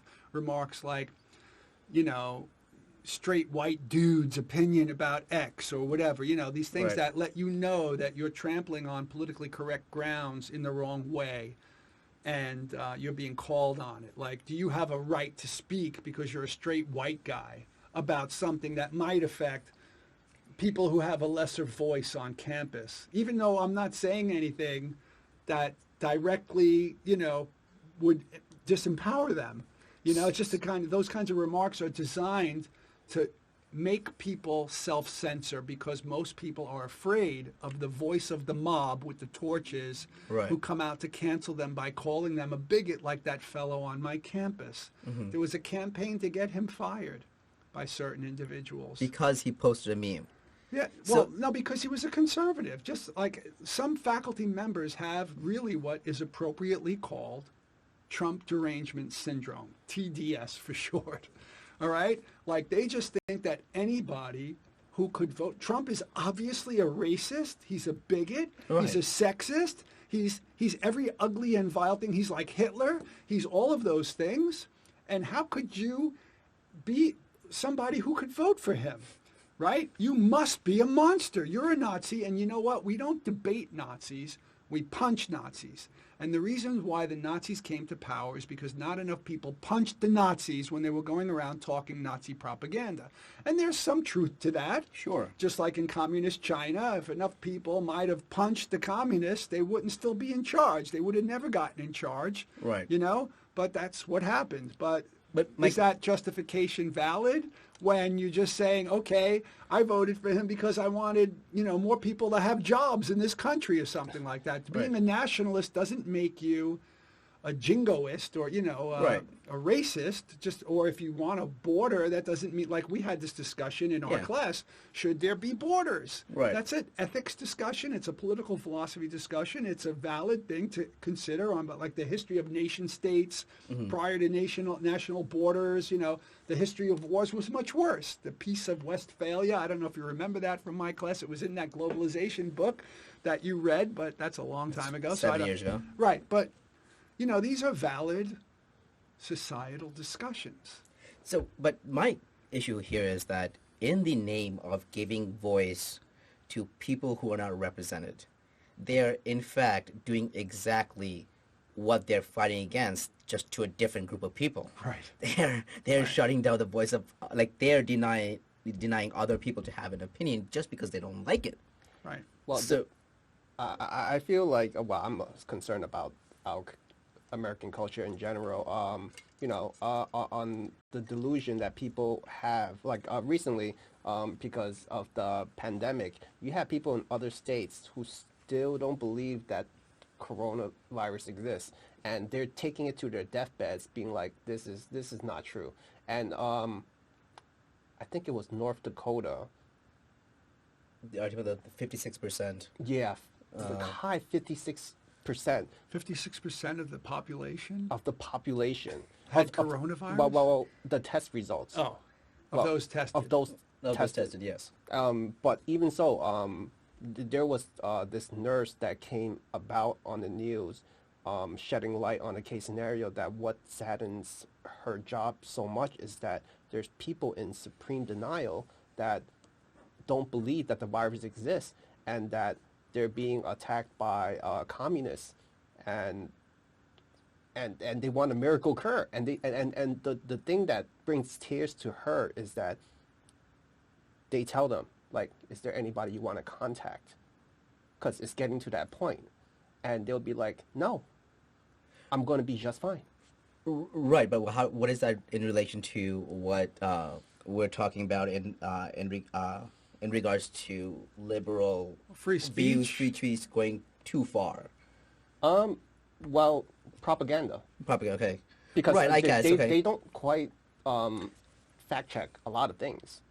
Right. So I think that So you're right. It is in some way it's putting down information to get their message out. Of coronavirus being a false thing. Even when they're dying, they're accepting it. I mean, that's only one example. Right. Right. Yeah, well, there's, anti-vaxxers. There's all sorts of, the moon landing didn't happen. I mean, there are really seemingly intelligent people. If you watch some of these documentaries on YouTube or whatever about people who think the moon landing was a hoax, or, really intelligent people who think 9/11 was a hoax, that it was an internally designed explosion and all this kind of stuff, you can't help the fact that people are easily swayed by a good narrative if it taps into their background beliefs and values, right? What can we do about that? Not allow people to communicate their thoughts in public? I'm more worried about not having free speech than I am about people making stupid choices because they're underinformed or they don't know how to curate information. And I remember information literacy is, that's the thing.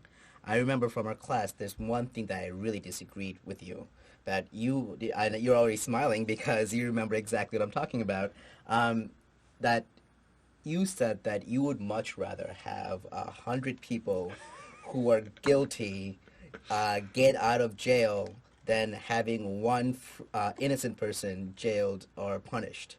And my thing was like, no, I'm not going to have 100 criminals out on the street. And, if it takes if one person, gets in jail who's innocent and he's in prison for whatever amount of time, sure, we should try to remedy that. But that's a good ratio. For me, what do you think about the whole country and society in general? And I do understand where you're coming from, but I think in the larger scope of things, it's not more a philosophical. It is a philosophical question, but for me, it's a question of what's good for the majority. Is it good for the majority to have 100 criminals out on the street, and we lose one good guy, or is it better for having that one person freed, and vice versa? What's your thoughts on that? Because I know we disagree on this, and I want our audience to hear your defense of this. Well, I love talking about this one with you. And each time it's like a new conversation. So yes and no. Okay, first, it's another good example of how much of a lefty I was when I was telling my students that, as if it was an axiomatic, obviously true principle of ethical reasoning. And it was good, of course, that you eventually debated with me about it. But I don't remember if you debated me in class. We did. We did. Okay, we did good. In class. Good for you. Because I just am like, well, no. Good. I mean, I agree with a lot of things that you say, and I do. I admire you greatly, and you're on our podcast because you were such a great thinker and a modern day philosopher. But that I could not agree with you on, because no, there's just no possible way that made sense to me. Right. So you would probably be one of those cops or FBI agents or something on the TV shows that I would imagine you like to watch, who knows that they won't be able to convict the guy, has him alone, and kills him. That might be you. I'm not going to admit guilt for my future crimes right now. Right. But no, I bring that up as, the difference between what we call procedural justice and substantive justice. Mm-hmm. Okay? So this is something that I learned when I was planning on going to law school, and in some of my ethics classes as an undergraduate as well. I did an independent study about legal reasoning. Mm-hmm. And so that's one of the things I remember learning about procedural. And this is also a thing in epistemology. Epistemology, once again, is the theory of knowledge and the theory about the criteria, what counts as knowledge. So the study of evidence in a legal system is a branch of epistemology. What counts as evidence, mm-hmm. right? So there's a difference between testimony, fingerprints, blood, DNA, eyewitness reports, right? So these all have greater or lesser evidentiary value, right? So, but then there's this thing called, procedural justice, which is because the state, society, has the Leviathan, as Thomas Hobbes called it. He wrote a book called The Leviathan. A Leviathan is a biblical monster. Yeah, you should read it someday. It's really oh, you did? Yeah. Oh, probably ages ago. Okay, in school. Yeah. Hobbes argued that a state of nature, meaning a state without a society, without civilization, without laws and rules and order that can be enforced, human beings live like savages. We live like animals in a state of nature, and life is poor, nasty, brutish, and short. He had a fifth adjective that I always forget. Mm-hmm. But that any societal structure is better than none, right? Because you've got law and order, you have security. Mm-hmm. That's one of the things on your list, I would imagine, of things we need. We need to be secure. We need to be safe. Absolutely. Okay? So, but libertarians say that's the only thing that we need from our government. From our government, yes. The rest is up to us. Right, and that's the only thing that justifies government. So Hobbes said, you need the government to be like a Leviathan when it comes to the use of force. The government should be the only one that's allowed to use force, and the only time it's allowed, the legitimate use of force, is to maintain law and order. But, in the more enlightened versions of, societal theory, the libertarian view is that the only time that force is justified is to defend the citizens from each other. If I aggress upon you, if someone's initiated violence or fraud or force, right, then the government can intervene like a monster and penalize that person so that that doesn't happen again, right? Okay, but now, because the state is so powerful, it is a leviathan, right?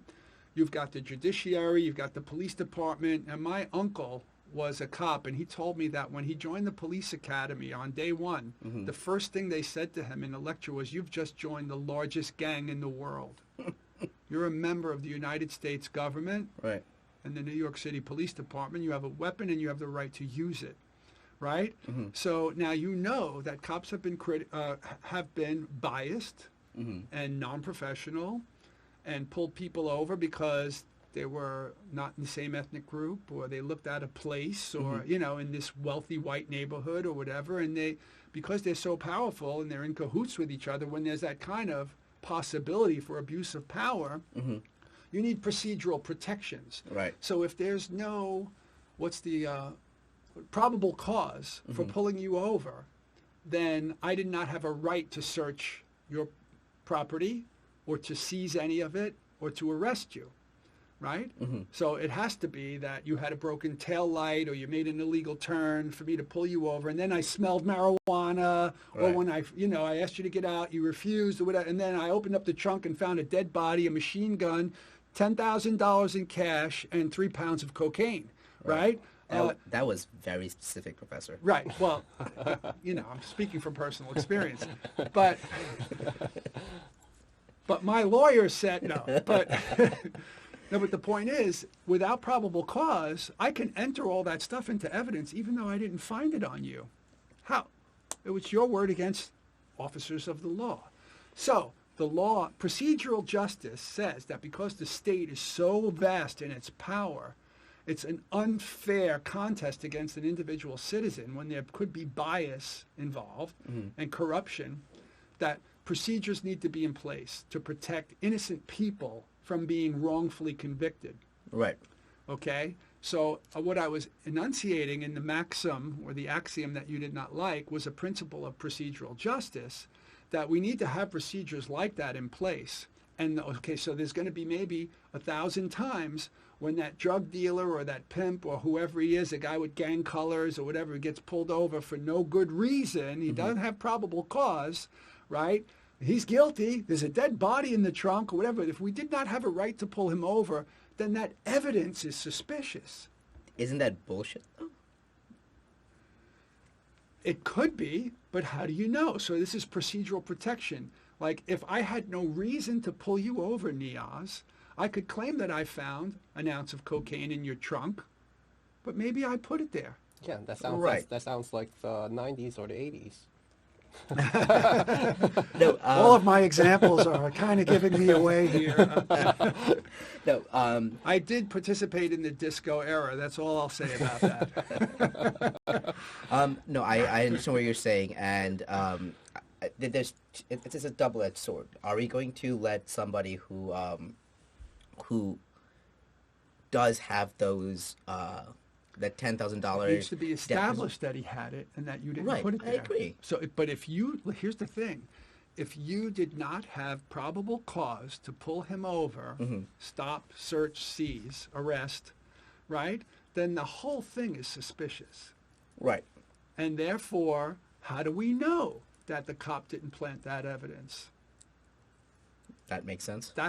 So the point is, better that 1,000 real drug dealers or gangbangers or mafiosi or whatever it is go free because we pulled them over without just cause, right? Than some innocent guy goes to jail because a crooked cop needed another collar, as they call it. That's what the cops call it when they get to bust somebody because they get overtime out of it or whatever. And just figured that guy looks criminal enough. Pull him over, plant this on him, put him in jail. He goes to jail for 7 years. That ruins his life.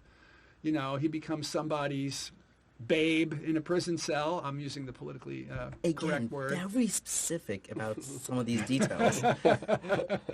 No, but I mean, anybody who watches TV, has seen all this kind of stuff. So Here's my thing. Then the problem lies with fixing our police system, not letting go of 100 criminals. Well, We have to get to the crooked cops.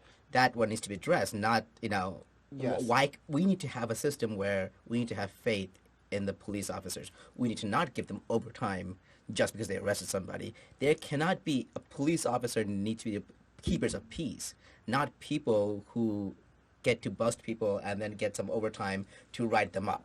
The system does. My uncle was a cop, and my cousin, not his son, another side of the family, was also a cop. I've known a number of cops. I have friends still who are cops. And if a cop has a lot of collars right toward the end of their shift, they get investigated by internal Good. affairs.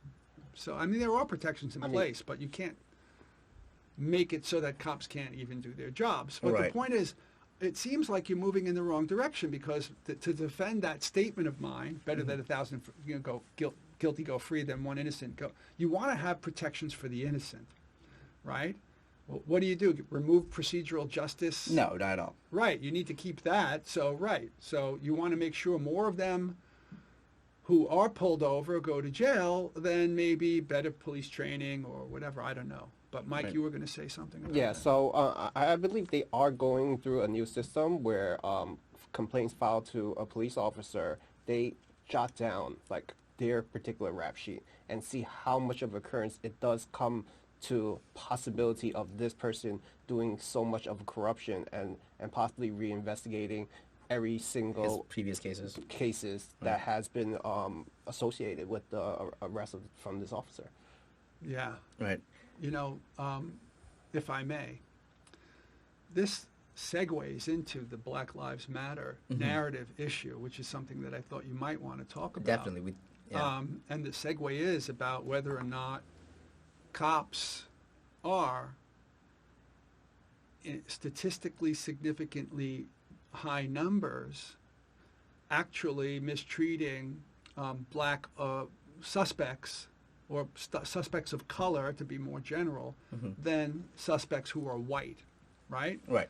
Because, what happened to George Floyd seemed to be wrong for sure. That seemed to be improper police behavior, right? To have your of course. knee on somebody's neck like that, and then as a result they die, regardless of whether or not they had medical issues, like that fellow in Staten Island whose name I can't think of with the chokehold. Remember? Eric Garner? Yeah, Eric Garner was selling Lucy's cigarettes, right?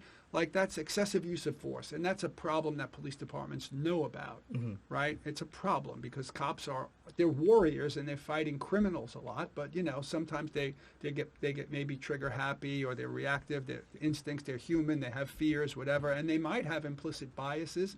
I don't personally believe in the theory that all white people are implicitly racist. Right? They're That's not. part of white fragility theory, made popular by a woman whose book made her a millionaire. Now that this happened, everybody's Right. going out and buying Robin DiAngelo's White Fragility book. And campuses all over the country are, having faculty read it. And ever since this happened, there's been a lot of talk about anti-racism, workshops and trainings and, consciousness raising events and everything all over academia. But it's all predicated, in my opinion, on a question that's an empirical question, and that the empirical evidence doesn't support the conclusion that supports the Black Lives Matter movement. What do you mean by that? Yeah. I have a particular question on the previous subject, but Okay.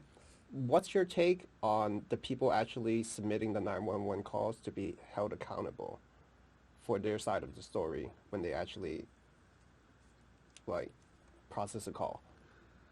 Oh, yeah, I don't know. That's complicated. Like, I think George Floyd's wife, was it him? His wife or his ex-wife, who called the police because he was trying to take the keys to her car or something like that. Was that his case or another? One of these cases involves something like that. So the 911 call initiates police intervention, right? And it led to, this whole like this.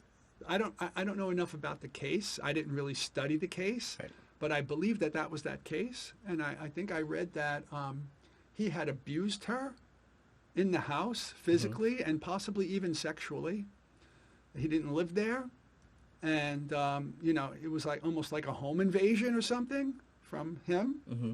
It was a domestic dispute. He's a family member, but if you're in a divorce kind of thing or whatever, you don't have a right to go in there, right? And so she called the police.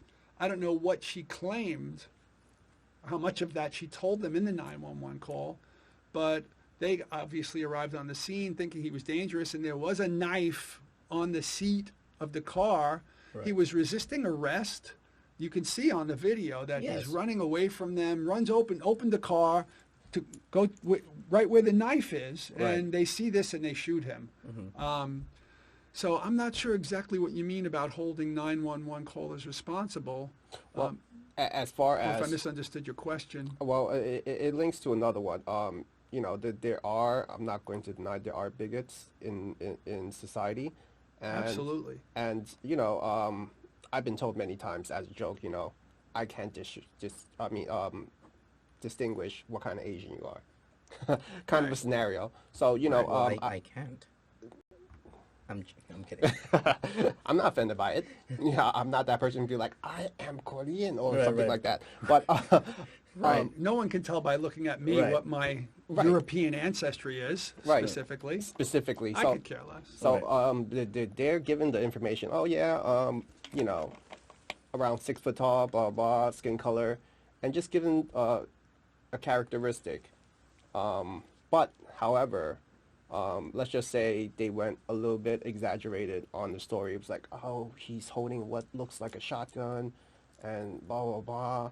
And then later, obviously when the 911 call is sent in address that somebody's holding a weapon, especially a Right, firearm, right. it becomes very concerning. It's a And life or death threatening situation right, for a so, police so officer. they are armed at the situation, looking for somebody of this character, and it might not have been something like that, But would you feel if this was a given situation that 911 caller should be held somewhat accountable for a possible false claim?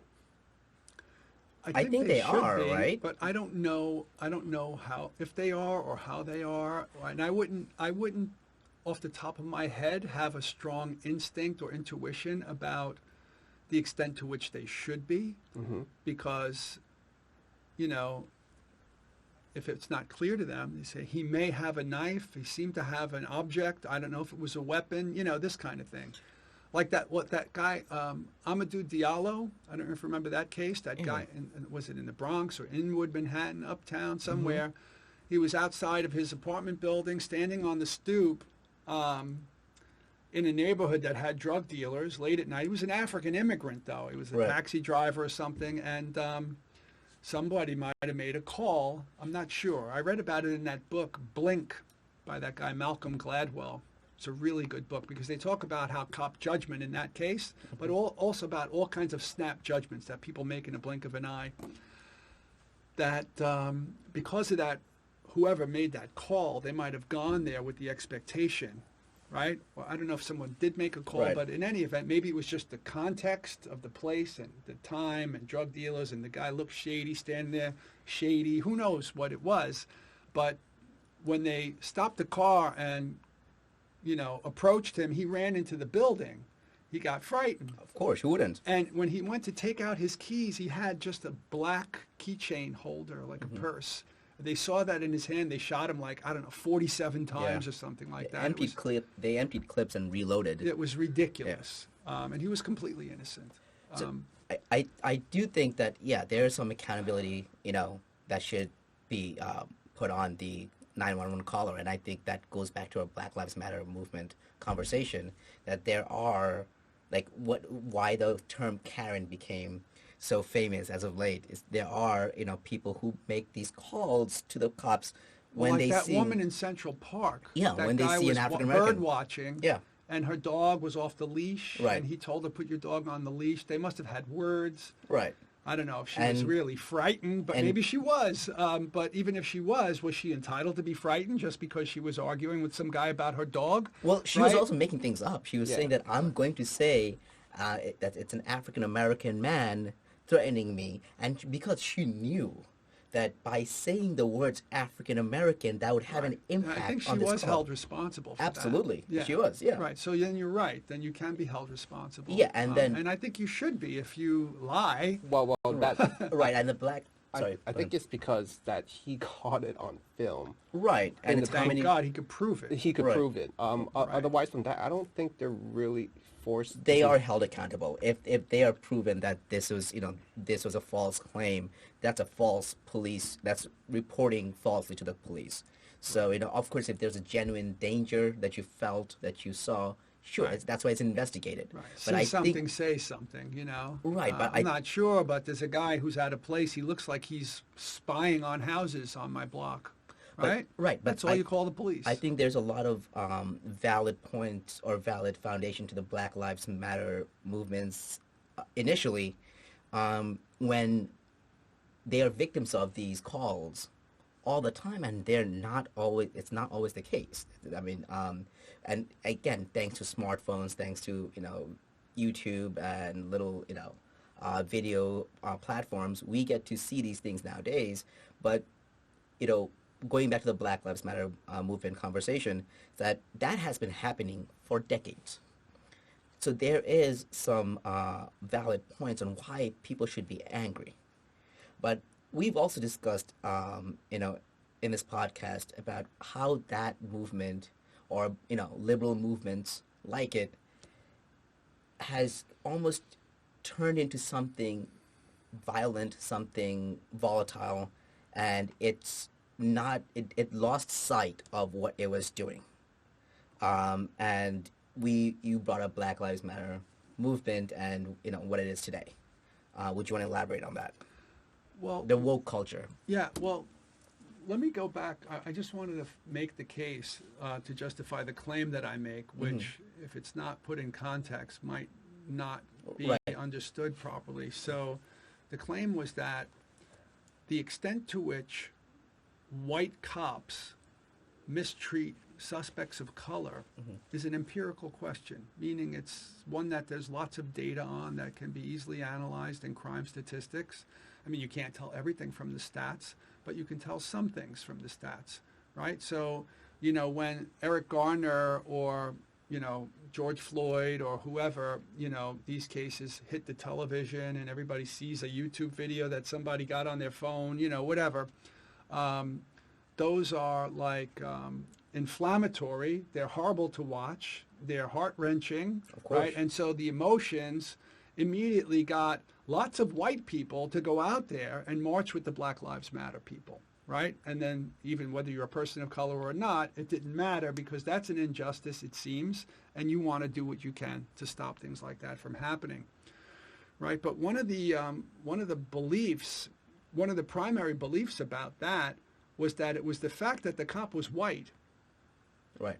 that he did that.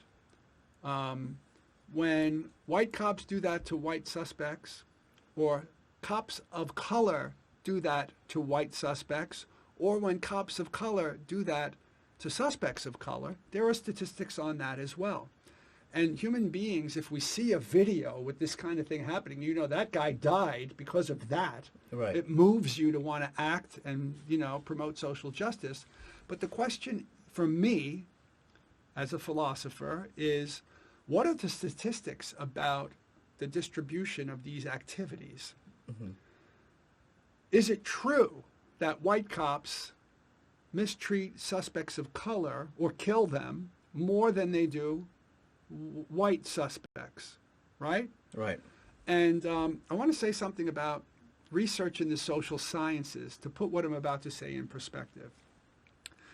There's been a lot of really seminal, meaning crucial or core research findings in the social sciences, or this experiment or that experiment that was supposed to show this or supposed to show that. These are classical experiments like the Milgram studies, where they make people think that they're torturing subjects, and they go, oh, see the Nazis, and then, or the marshmallow test. Tell a little bit more about the Milgram studies for our audience. Yeah, in the Milgram studies, I think it was at Stanford University. Yep. Psychology department paid actors to make believe that they were test subjects who were hooked up to machinery that would give them electrical shocks, and students were brought in to help participate in the study, and they were told that the doctor, conducting the experiment will tell you when and to what extent to give them a voltage, a certain shock at a certain voltage. Right. And we're just studying their reactions and monitoring their behavior, and they're there with clipboards and whatnot. And really, unbeknownst to those students administering the shocks, they were the subjects of the study. Right. They were lied to, and they were told that the people who were getting shocked were the subjects of the study, and it was about pain levels and whatnot and behavior, shock therapy and whatnot. And that was unethical. So now, we need to go before ethics boards to get our social science research approved before we could even do it, because too many, mad scientists did these things that were really, when those people, the students, found out that they were the test subjects, that was really morally, psychologically damaging to them. Right. But what would go on is the actors were in on it. They were acting like real test subjects. And they'd say, okay, give 2 amps, or okay, 5 amps.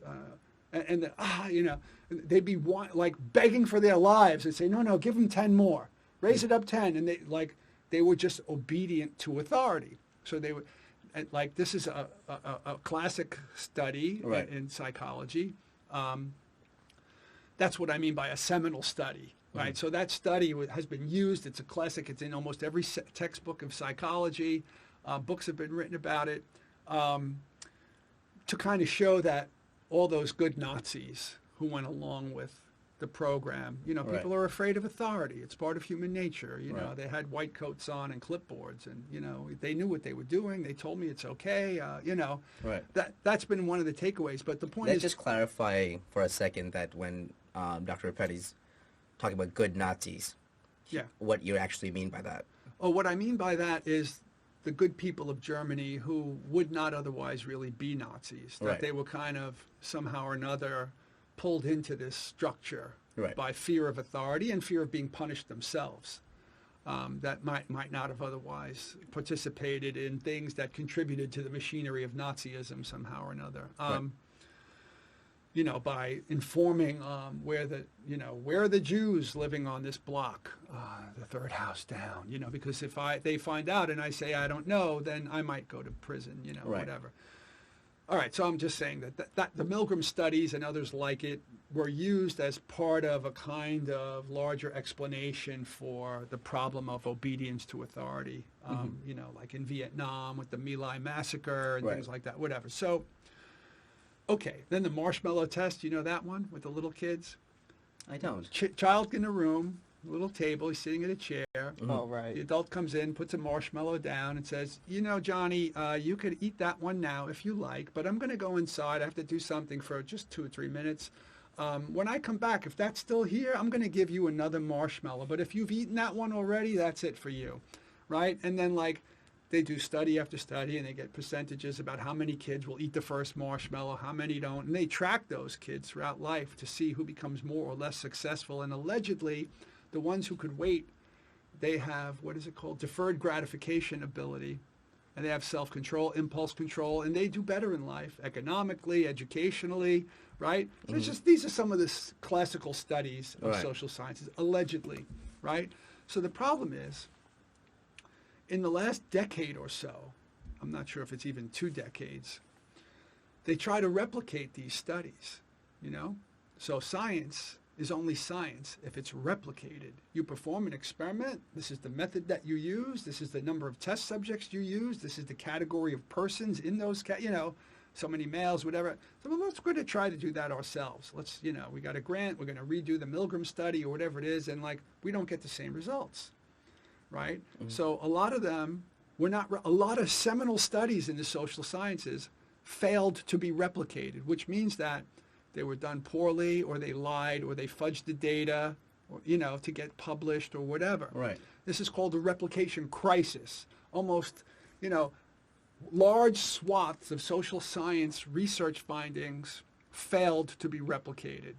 Okay. So the social science research is in a big problem nowadays. That's psychology, anthropology, sociology, all these different fields. Right.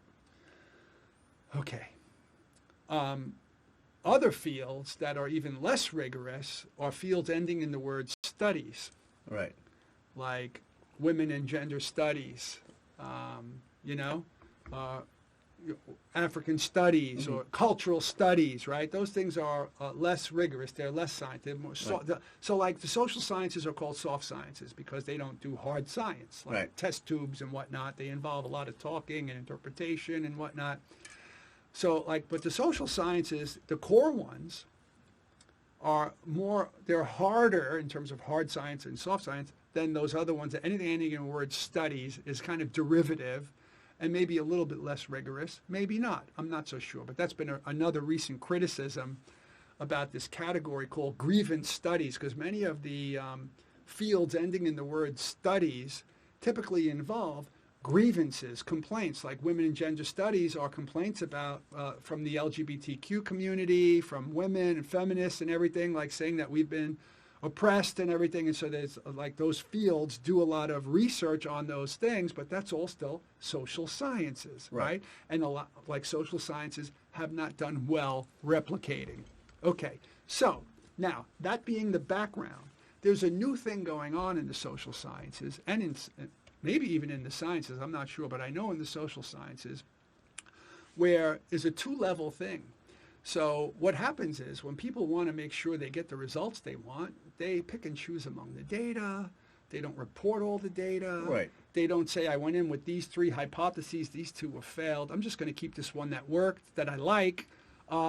These other ones came out against my ideology. I'm just not even going to report on those, right? So that's why a lot of this stuff doesn't replicate, because it's kind of skewed, right? So there's this new thing to prevent that, where in the social sciences, there are bodies that are like editorial boards, where if NIOS wants to write an article and do research on something, like the number of police shootings by color or something like that, right? You have to say exactly what you're going to research, what your hypotheses are that you're testing, who your population's going to be, where you're going to get your records, how you're going to conduct it, what your methods are going to be, everything. You have to tell them everything in advance.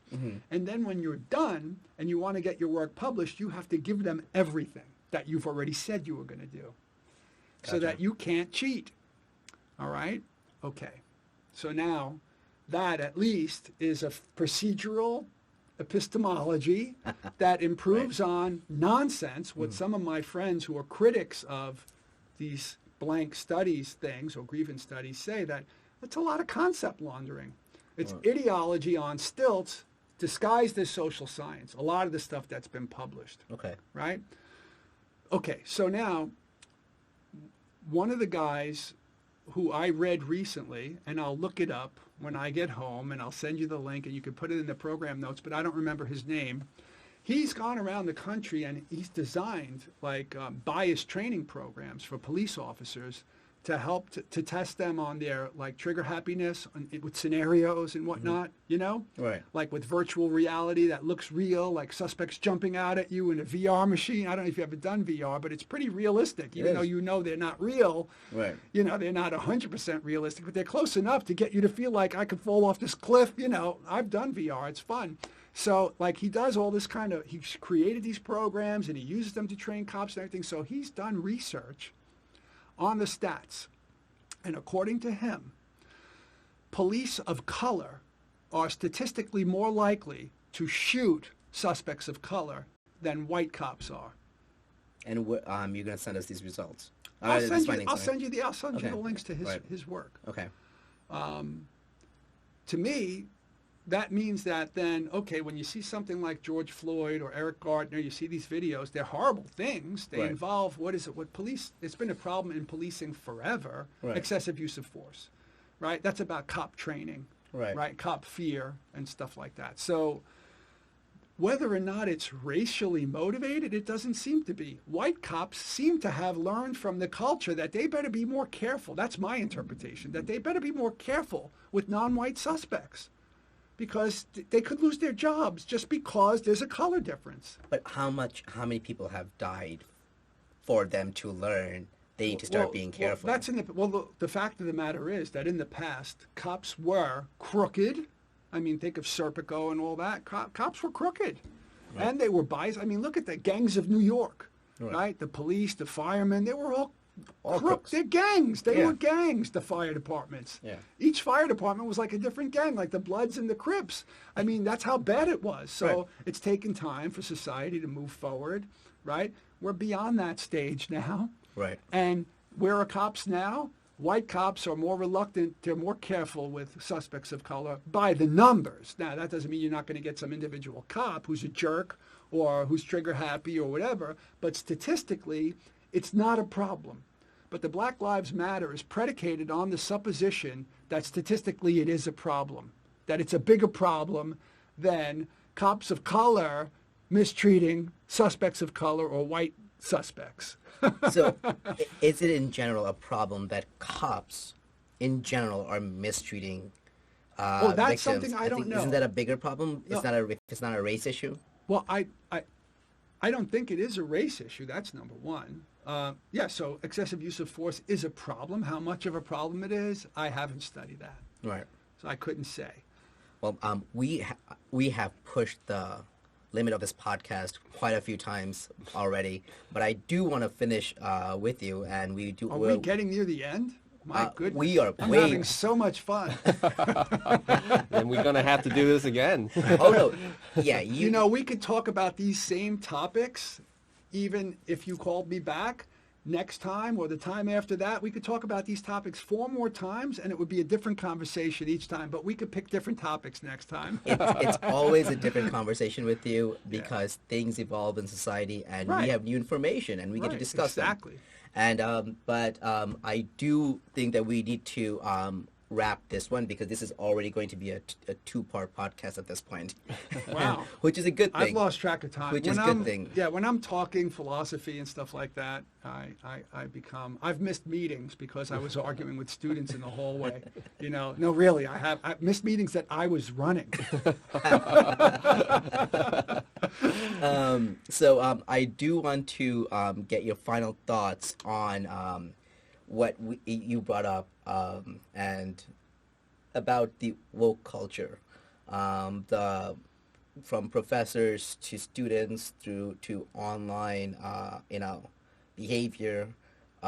You've also wanted to plug a friend's podcast that you mentioned earlier, and I want you to have the time to do that. Sure. Not only plug the podcast, but let's start off with the woke culture. Behavior not only in person but also online, right?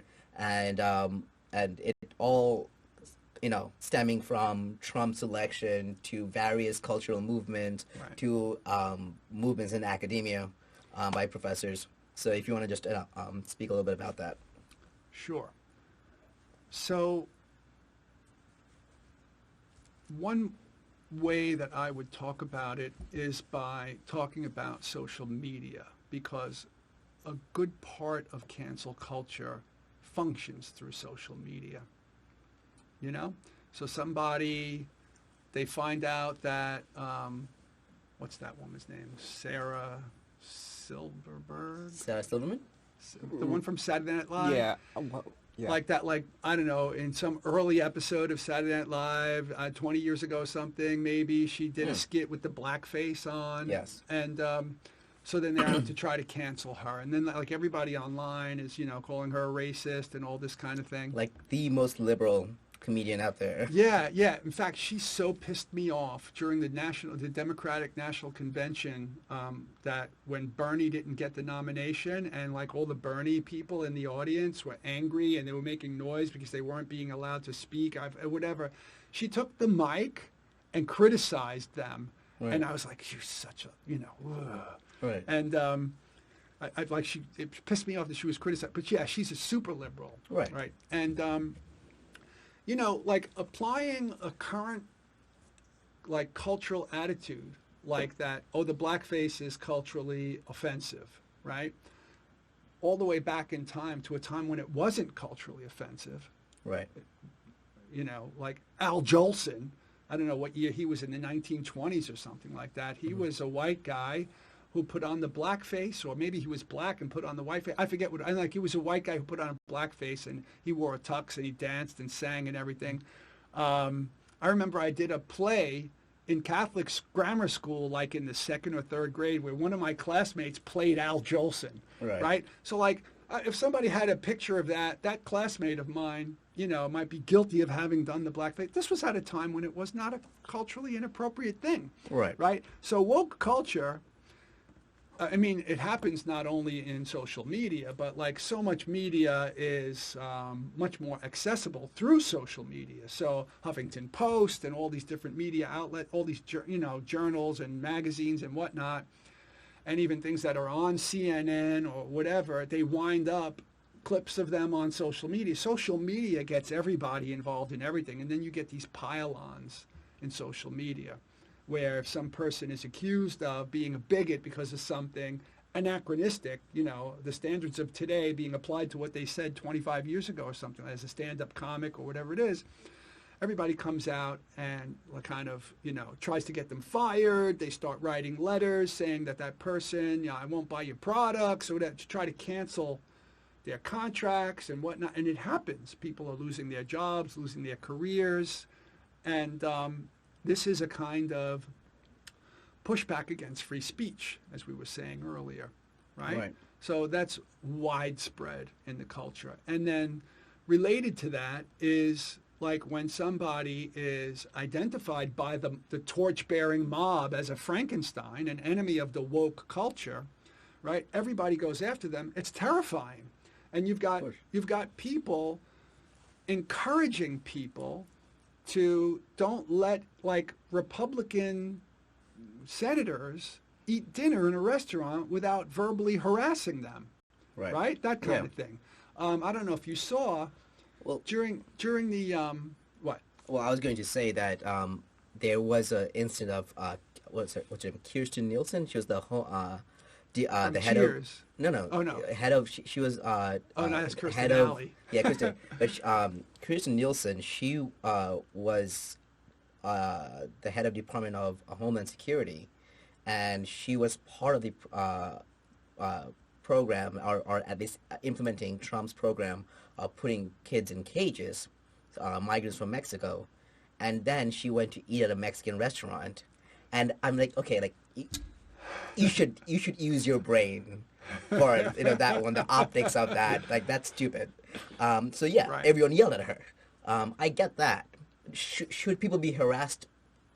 No, but you should have some like thought process before you do something like that. Well, look, this bourgeois thing that we were worried about with food. Like when Black Lives Matter protests were marching through certain towns, ridiculous. You see people who are eating outdoors because of the pandemic, and people coming up to them and turning their tables over and in their face, making them make the fist and all this kind, like it's terrorism. Freaking ridiculous. It's terrorism. Absolutely.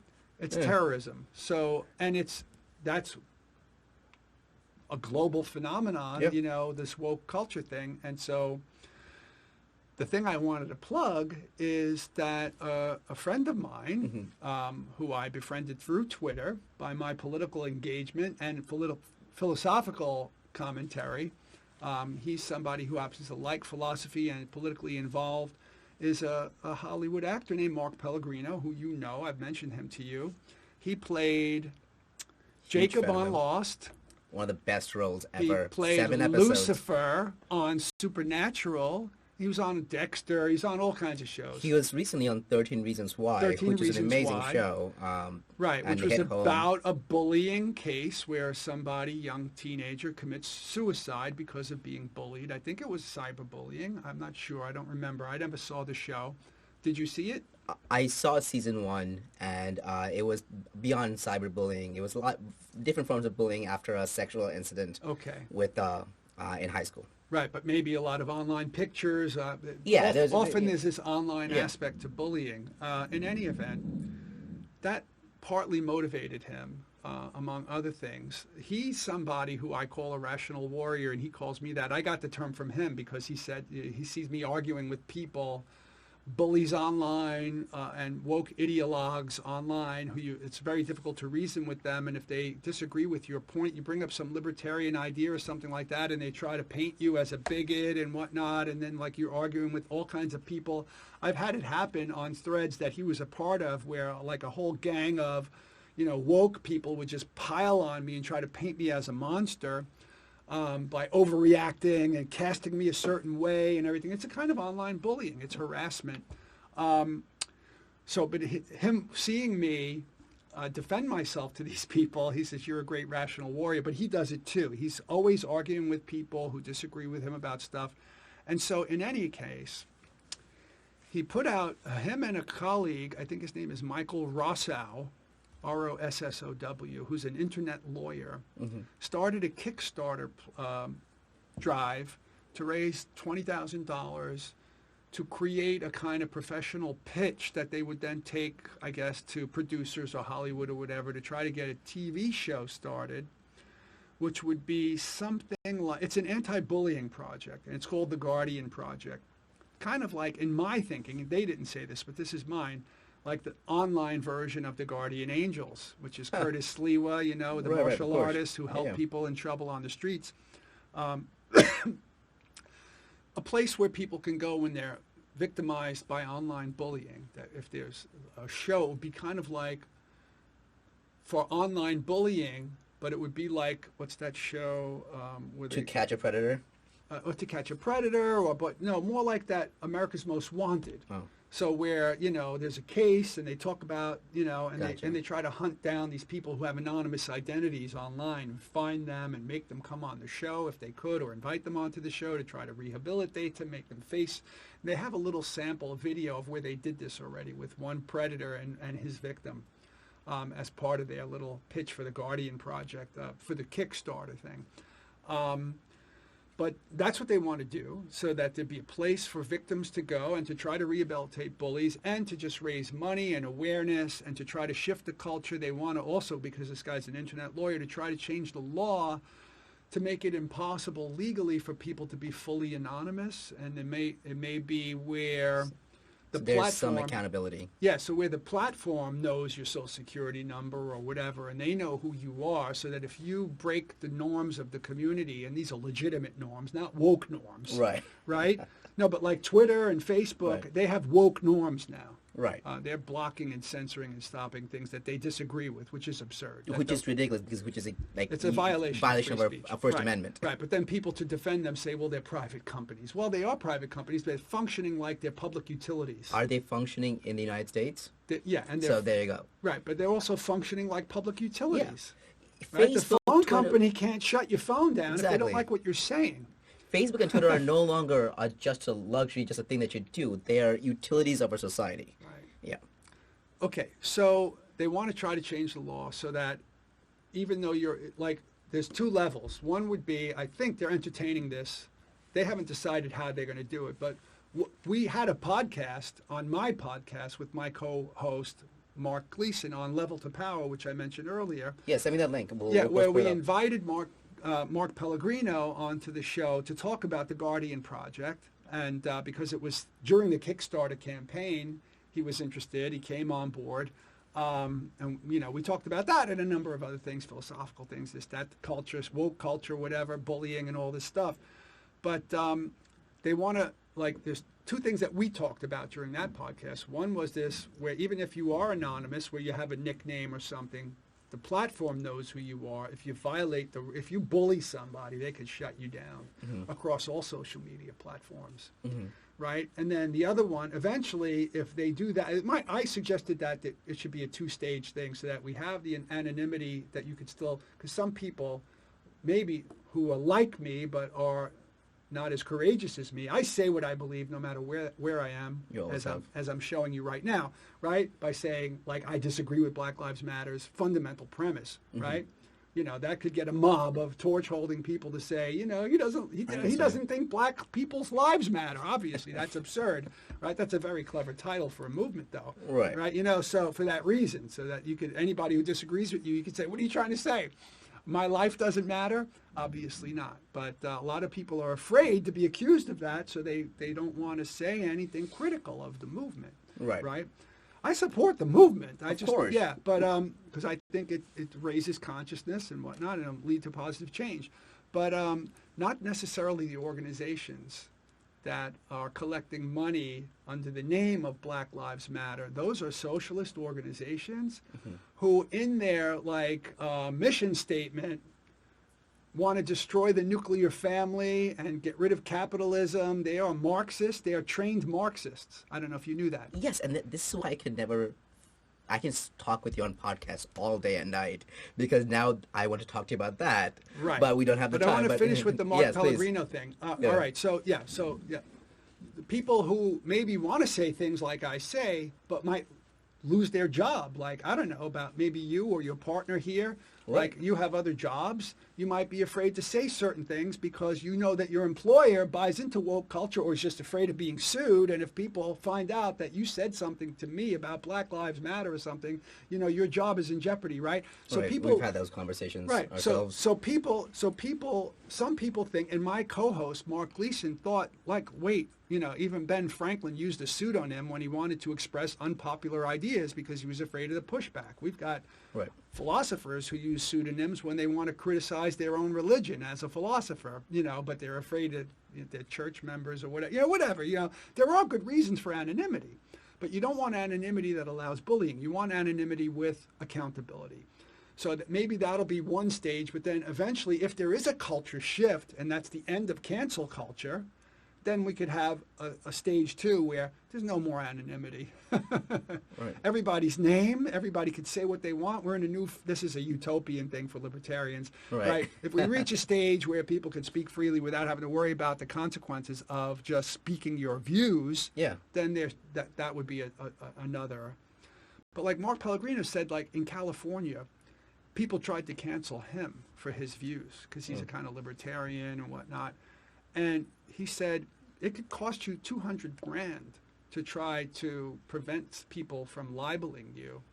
You got to pay lawyers, and immediately if you sue somebody for that, in California, there's a countersuit automatically filed against you from the person that you're suing against. Mm-hmm. And there's a burden of proof, which is on the person initiating it. You have to prove intent to libel. So if you read somewhere something that wasn't true of me or whatever, and you just repeated it, or you read an article and you copied it or whatever, you didn't know, but if I can, it's harder to prove intent. He says it's almost impossible to prove. And then if you lose, you have to pay not only your legal expenses, but the opponent's legal expenses. He said that law has to change. Right. That's something that, so there's a whole bunch of different dimensions of work that the Guardian Project aspires to do. That's yeah. Go ahead, Yeah. sorry. So that's what I wanted to plug, but it's related to what we're talking about. Absolutely, and also to Mark Pellegrino, big fan, especially from Jacob from Lost. Watched that almost 10 years ago, and so I think he was in for maybe 6-7 episodes, but amazing performance. If you want to come over to our show and talk about the Guardian Project, you're always welcome. Well, I will tell Mark that I plugged him on this podcast. Great. On your first episode? On Is our this the first episode? This is our first episode. And I also know that you wanted to talk a little bit about your book that's coming out next year, and about Valerie's greeting cards. Oh, cool. So I'll do Valerie's greeting cards first. Okay. She's an artist. Who's Valerie? Valerie is my partner. Triantis, Triantis. So ValerieTriantis.com is her website. And Niaz, you purchased one of her paintings, which she custom made for you after you, what is that word? Commissioned her to do it. Yes, and it is hanging in my living room, and I it is saw beautiful. It. Yes, very nice. She's a phenomenal artist. I was very moved when I first saw her work all over your beautiful house, and I'm like, okay, I need to have one of these things. Well, for many years, her paintings were big, like 4 feet by 6 feet. She likes big canvases. Yeah, my one is pretty huge too. It takes up a whole wall. Yeah, but it's not that big. Yours is something like maybe 2x4. I forget what the size is, Okay. but hers, the ones, The that, other the ones are bigger huge. ones in my Yeah. house are like twice the size of that. Right. But in the last year, not even the last year, I guess what was the last? It was maybe Father's Day. She painted a hand-painted greeting card for me. I think it was Father's Day, right? Because that was the last event that would require her to give me a card. Yeah, and it was so beautiful that I and others who saw it encouraged her that she should start doing that and try to come out with a line of hand-painted greeting cards, and she did. So they're really cool, and she did a lot of work on her website to facilitate a whole, because she's got hundreds of them now that she's painted, and so to like put each one up there with its own price and all this kind of, it's a lot of work, but she's been working on that. They're really beautiful. She's gotten a number of orders already, like 10 packs or 20 packs. They're gorgeous, and they're gifts that you might buy and give to someone else as a gift. You know what I Right. mean? Because they're beautiful. They're works of art. They can be individually framed, because, you know, they're like maybe about this size, the size of my notepad, you know? You know, like a small bathroom painting or something. They're gorgeous, and they're kind of three-dimensional. They all come off the card. They're like thick. Yeah. They have mountains. I've and seen whatnot. them. She sent me a photo of it, and they're gorgeous. They're just mini paintings. Yeah, they're mini It's just paintings. her larger works into a Hallmark card size, and Yes. they're absolutely gorgeous. And she calls them the Small Works Collection. Great. But and she's also been doing small works that are about the size of an 8.5 by 11 piece of paper, or a little bigger than that, to make things that are more affordable, because those Yes, big sir. things are more expensive. So Yeah. it's more like art to the people, you know, more affordable stuff like philosophy to the people, or my street philosophy thing. Yeah. Not everyone's going to get the lovely discounted price that she gave me. So I do appreciate that. Well, you maybe guys, if anybody says I was inspired by hearing about it on your podcast, can we throw in a discount if they use a code from us? we'll work something out. Yeah, listen, we'll work something out. We'll get you guys. I can't speak for Valerie. Of We course. have to ask her. I'll have him talk to our guys. Okay. And which is him. So we'll figure something out, but we'll Sure. definitely give them something, and even from our end. Yeah, or and- maybe like if they buy a 10-pack or something, she'll give them an extra card or something like Right. that. Yeah, we'll figure something out. Yeah, whatever. And you brought up philosophy to the people. Yeah. You wanna? We'll throw. Well, that's just like the street philosophy thing. Right. Like, I do a lot of I do meditation for free all the time. I did it on I do it on I've been doing it on campus since 2006. Once a week, I hold free meditations for faculty, staff, students, anybody, and I can give you the link. But Yeah. it's supposed to be people connected with Kingsborough Community College or CUNY who use that. But if a couple of your listeners join in, you know, that's okay. We'll do one with you one Yeah. of these times. Oh, yeah, I and- could and do throw that 'em up. once, yeah. I've We'll been do one on planning the on- podcast. I've been planning on doing a podcast on meditation with a sample on my podcast for a while, but I haven't gotten around to it. But I record my own meditations all the time that I do for the college, and I post them on my website and whatnot, so people can go there and get free meditations there.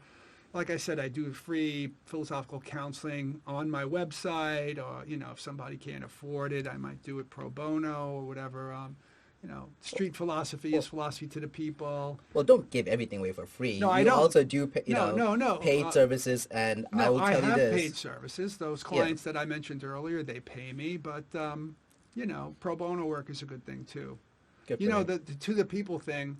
There's a place in the village. They might have more, you know, other places now, but I forget how many years ago it came out, called Yoga to the People. And it's like from power to the people. You know, it's a hippie Right. idea.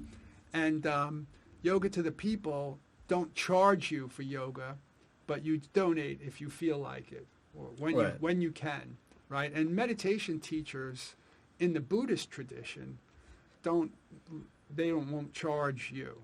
Right. So I will do that sometime. It's called dana in the Buddhist. It's a Sanskrit term that means generosity. So you'll That's put out nice. a little bowl out, and if people want to donate something for the teacher, they can. But I don't charge for meditations unless I'm doing it at like a place that charges. And Gotcha. they want me to do it there. They charge people and they give me a fee for doing it. You know. Got it. Yeah, I noticed a lot of that in Thailand. Yeah. Yeah, I mainly went there for the architecture, but I actually experienced the meditation, and they do have a box, Right. donations, and it's quite pleasant. It's quite pleasant. Awesome. Yeah. And also, so we got the My Guardian books. project We have in. to go back to my books. Yes, the Guardian project in. We got Val's cards. Send me the link. We'll post it up, and then your podcast and your services. We'll post those up. Books. Books. You've had a few, and there's one coming up. I've got 3 in print. I have a lot of free philosophy articles in journals online that are open access, and I can give you the links to those for people who want to just read something short, like a Right. chapter instead of a whole book. But my dissertation, I rewrote it and published that as my first book on free will. And I think the title is, I have to say, I think the title is, because that was in 2010, The Counterfactual Theory of Free Will or of Freedom. The Counterfactual Theory of Freedom. Counterfactual means some statement that's contrary to fact. Like, okay, what if the South won the Civil War? That's a Right. counterfactual statement. What would it be like, right? So There's a like, show coming up.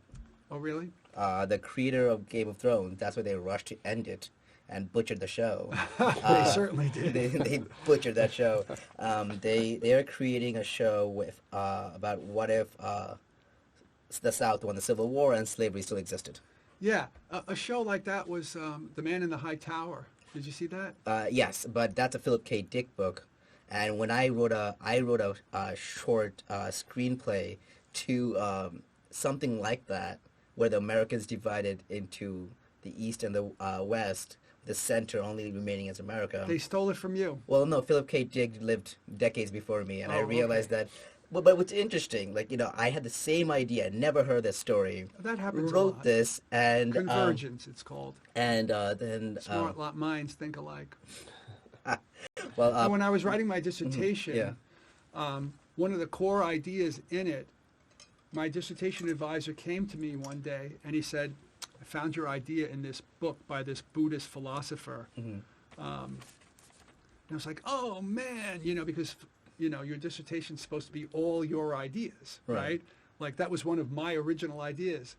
And, but I had so many other original ideas, but I was just like, oh, somebody else already said that. Right. And he was like, don't feel bad. It happens all the time. And it's a sign that, you're working in the right direction. You didn't know about that. So, Right. it wasn't plagiarism. of course I not. was really disappointed to find out that this guy had already used my phrase and the idea that goes with it. So what happens then? Can you not use it then at all? No, you can. But the Right. point is, if you don't have anything original in your dissertation, Right. Oh, obviously. right, but I hate to brag, but I like to brag about this one thing, that one of the world's top, 5 philosophers who specialize in free will was an outside examiner on my dissertation committee.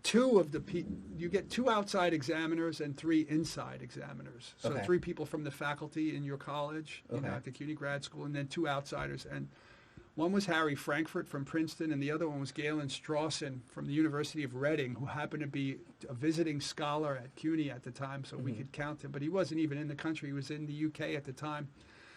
But these are the 2 of the top 5 most renowned philosophers on free will who I had on my... Have you heard? Give me a moment. It seems that I lost connection with the program. we went so long that we broke it. Still hold it for 1 second. just kidding. Are we still recording? Well, we have a backup. No, but let's make sure that we're recording there. Yeah, it's backup, but I did it twice so far. So it's recording. Yeah. Again. Okay, So cool. I'll try and end quickly. No, you're fine. Okay, no, so before that happens again. No, don't worry about it. We can just pause for a second and continue.